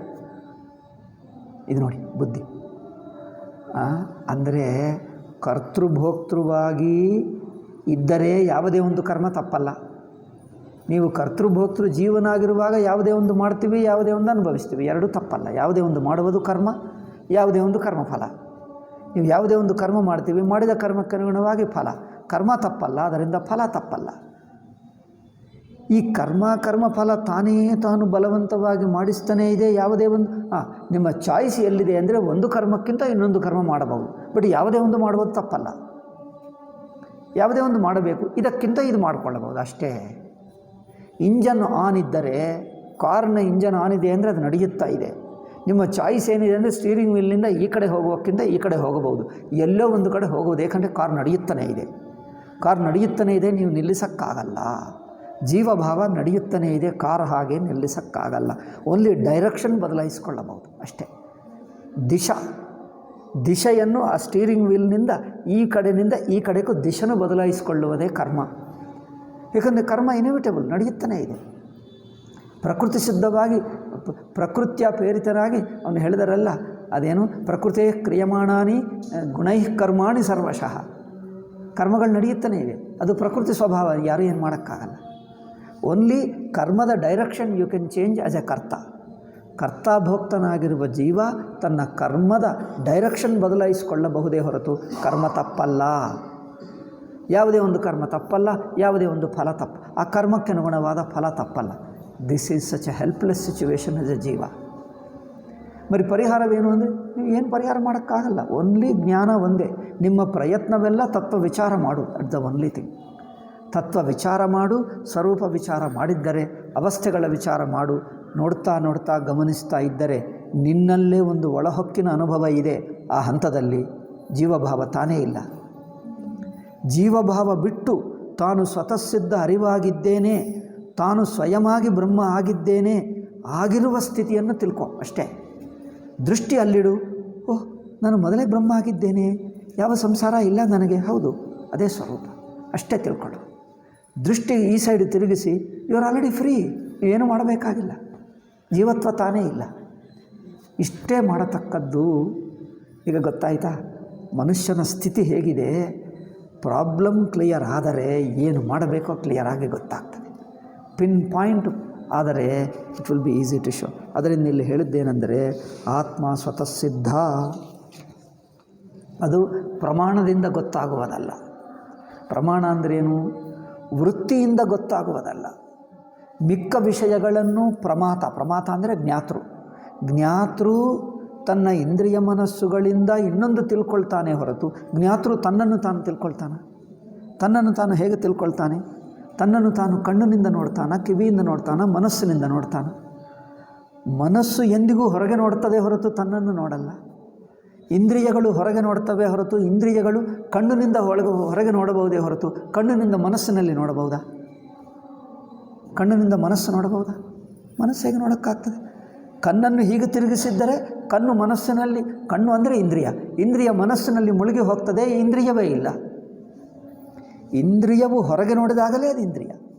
ಹೇಗೆ ಕಿಟಕಿ, ಈ ವಿಂಡೋ ನೋಡೋದು ಈ ಆ ಕಿಟಕಿ ಏನದು ಬಾಗಿಲು ತೆಗೆದರೆ ಅದು ಹೊರಗೆ ಓಪನ್ ಆಗ್ತದೆ ಹೊರತು ಒಳಗೆ ತರೋಕ್ಕಾಗಲ್ಲ.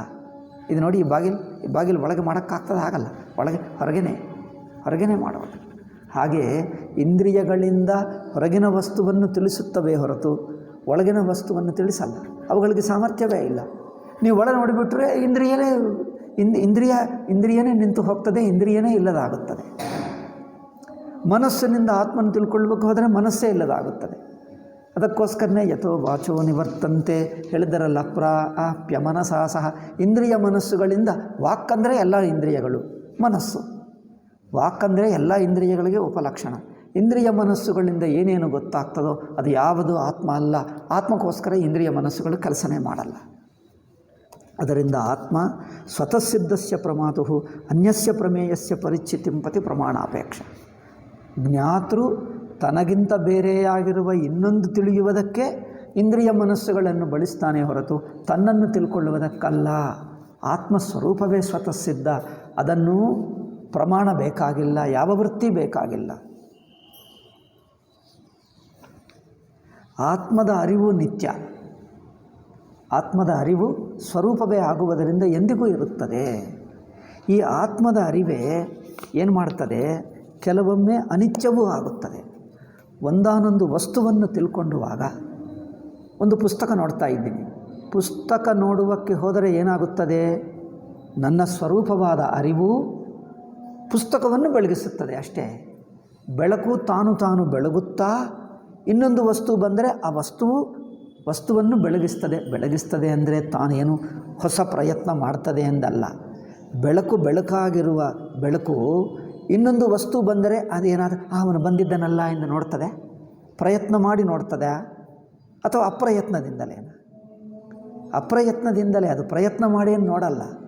ಬೆಂಕಿ ಬಿಸಿಯಾಗಿದೆ ಮೊದಲು, ನೀವು ಏನಾದರೂ ಒಂದು ಪೇಪರೋ ಒಂದು ಏನೋ ಎಲೆನೋ ಯಾವುದೇ ಒಂದು ವಸ್ತುವಿನಲ್ಲಿ ಅದರಲ್ಲಿ ಕಟ್ಟಿಗೆನೋ ಹಾಕಿದ್ದರೆ ಅದಕ್ಕೆ ಮತ್ತೆ ವಿಶೇಷ ಪ್ರಯತ್ನ ಮಾಡ್ತದೆ.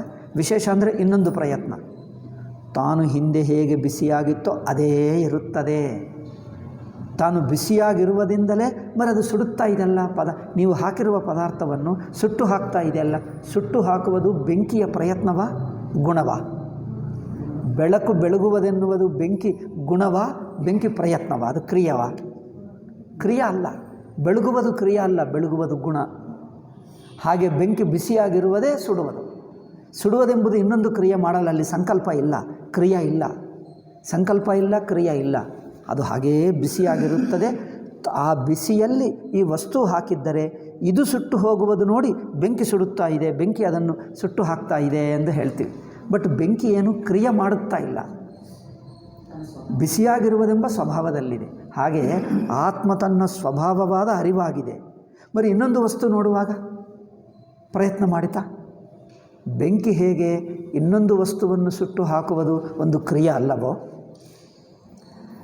ಬೆಳಕು ಹೇಗೆ ತಾನು ಬೆಳಕಾಗಿರುವುದೇ ತನ್ನ ಸ್ವಭಾವವಾದ ಆಗುವುದರಿಂದ ಇನ್ನೊಂದು ವಸ್ತು ತನ್ನ ಹತ್ತಿರಕ್ಕೆ ಬಂದರೆ ಅದನ್ನು ಬೆಳಗಿಸುವುದೆಂಬುದು ಕ್ರಿಯೆ ಹೇಗೆ ಆಗಲ್ಲವೋ, ಹಾಗೆ ಅರಿವಿಗೆ ಇನ್ನೊಂದು ವಸ್ತು ತನ್ನ ಅರಿವಿನಲ್ಲಿ ಬಂದರೆ, ತನ್ನ ಅರಿವಿನಲ್ಲಿ ತೋರಿಕೊಂಡರೆ ಅರಿವಿಗೆ ಅದೇನು ಪ್ರಯತ್ನವಾಗಲ್ಲ. ಒಂದು ವೃತ್ತಿ ತಾಳುತ್ತದೆ. ಪುಸ್ತಕ ಬಂದರೆ ಪುಸ್ತಕ ವೃತ್ತಿ ಮನಸ್ಸು ತಾಳುತ್ತದೆ. ಪುಸ್ತಕ ವೃತ್ತಿ ತಾಳಿದ್ದರೂ ಬೆಳಕು ಅದೇ ಬೆಳಕು. ಆದರೆ ನಮಗೇನು ಅನಿಸುತ್ತದೆ, ನಮ್ಮದ ಆತ್ಮದ ಬೆಳಕೆ ಈ ಪ್ರಪಂಚವನ್ನು ನೋಡುವಾಗ ಗೋಡೆ, ವಸ್ತುವು, ಪುಸ್ತಕ ಒಂದು ಹೊಸ ಬೆಳಕು ಬಂದಂತೆ ಅನಿಸುತ್ತದೆ ಅಲ್ಲವೇ? ಬೆಳಕು ಬಂತು, ಪುಸ್ತಕ ಹೋಯಿತು, ಅರಿವು ಹೋಯಿತು ಅನಿಸುತ್ತದೆ. ಒಂದೊಂದು ವಸ್ತುವನ್ನು ನೋಡುವಾಗ, ತಿಳ್ಕೊಳ್ಳುವಾಗ, ಒಂದೊಂದು ವಸ್ತುವನ್ನು ಅರಿತುಕೊಳ್ಳುವಾಗ ಈಗ ಗೊತ್ತಾಯಿತು, ಈಗ ಅರಿವಾಯಿತು, ಈಗ ಅರಿವಾಯಿತು, ಈಗ ಗೊತ್ತಾಯಿತು. ಪ್ರತಿಯೊಂದು ವಸ್ತುವಿನ ಸಂಬಂಧ ಹುಟ್ಟುತ್ತದೆ, ಅರಿವು ಹುಟ್ಟುತ್ತದೆ. ವಸ್ತುವಿನ ಸಂಬಂಧ ಹುಟ್ಟಾಗ ಅದೇ ಅರಿವು ಈ ವಸ್ತು ಸಂಬಂಧದಲ್ಲಿ ಈಗ ಗೊತ್ತಾಯಿತು ಅನಿಸುತ್ತದೆ. ಅದರಿಂದ ಈ ಅರಿವು ಹುಟ್ಟುತ್ತಾ ಹೋಗುತ್ತಾ ಇದೆಯಲ್ಲ ಎಂದು ಶಿಷ್ಯ ಕೇಳ್ತಾನೆ. ಇನ್ನೂ ಕೆಲವು ಸೂಕ್ಷ್ಮ ವಿಷಯಗಳಿವೆ, ಅದು ಇನ್ನೂ ಅದಕ್ಕೆ ಹೆಚ್ಚಿನ ಟೈಮ್ ಬೇಕಾಗ್ತದೆ. ಅದರಿಂದ ಸ್ವಲ್ಪ ಸಾರವಾಗಿ ಹೇಳಿಬಿಡ್ತೀನಿ. ಇವನು ಹೇಳ್ತಾನೆ, ಅರಿವು ಅನಿತ್ಯವಲ್ಲವೇ ಎಂದು ಹೇಳ್ತಾನೆ. ಏಕೆಂದರೆ ಒಂದು ವಸ್ತುವನ್ನು ತಿಳ್ಕೊಳ್ಳುವಾಗ ಅರಿವು ಆ ವಸ್ತುವನ್ನು ಅರಿತುಕೊಳ್ತಾ ಇದೆ. ಈಗ ಇದು ಎಂದು ಗೊತ್ತಾಯಿತು. ನಮ್ಮ ಜೀವನದಲ್ಲಿ ಅನಿಸ್ತದೆ, ಅದು ಸುಮ್ಮನೆ ಇದ್ದೀರಿ, ಯಾವುದೇ ಒಂದು ಶಬ್ದ ಆದರೆ ಅಲ್ಲಿ ನೋಡ್ತೀರಿ, ಯಾರೋ ಬಂದರು, ಗೊತ್ತಾಯಿತು ಅನಿಸುತ್ತದೆ.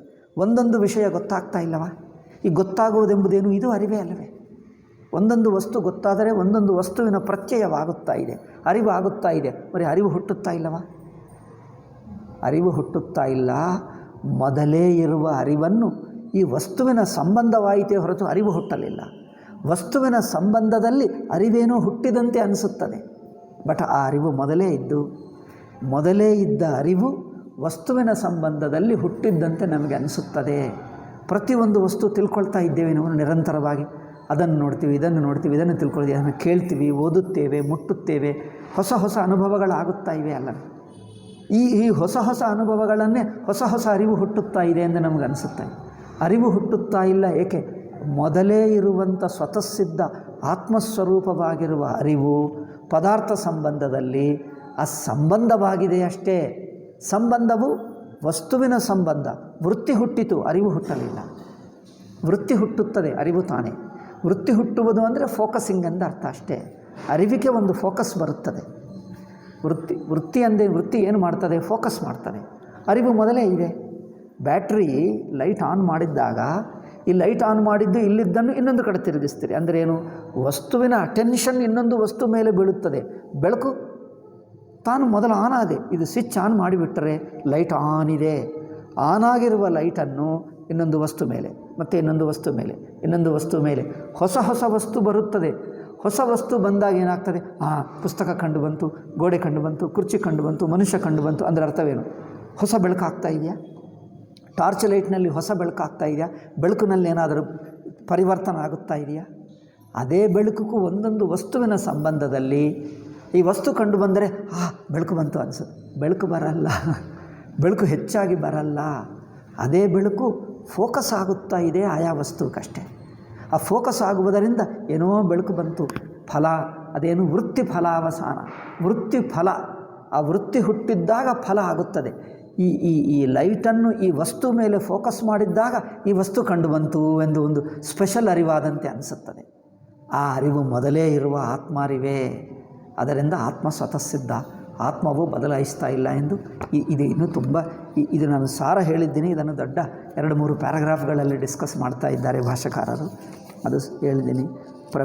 ಈ ಇದು ಅದೇ ವಿಷಯದ ಹೇಳಿಬಿಟ್ಟೆ ನಾನು. ಒಂದು ಪ್ರಮಾತೃತ್ವವು ಔಪಚಾರಿಕ ಒಂದು ಹೇಳಿಬಿಟ್ಟು ಇನ್ಕಷ್ಟೇ ಉಪಸಂಹಾರ ಮಾಡ್ತೀನಿ ನೆಕ್ಸ್ಟ್ ಪಾಠದಲ್ಲಿ, ಅಲ್ಲವೇ? ಇವತ್ತು ಫ್ರೈಡೇ ಅಲ್ಲವೇ? ಒಂದು ಟಾಕ್ ಸಾಕು, ಒಂದು ಟಾಕ್ನಲ್ಲಿ ಮುಗಿಸಬಹುದು. 2ನೇ ಅಧ್ಯಾಯ ಮುಗಿಸಿದ್ದರೆ 3ನೇದು ನಾಳೆ ಒಂದು ಹೇಳಿಬಿಡ್ತೀವಿ, ಸಾಕು. ಓಂ ಶಾಂತಿ ಶಾಂತಿ ಶಾಂತಿ. ಹರಿ ಓಂ ಶ್ರೀ ಗುರುಭ್ಯೋ ನಮಃ. ಹರಿ ಓಂ ತತ್ಸತ್.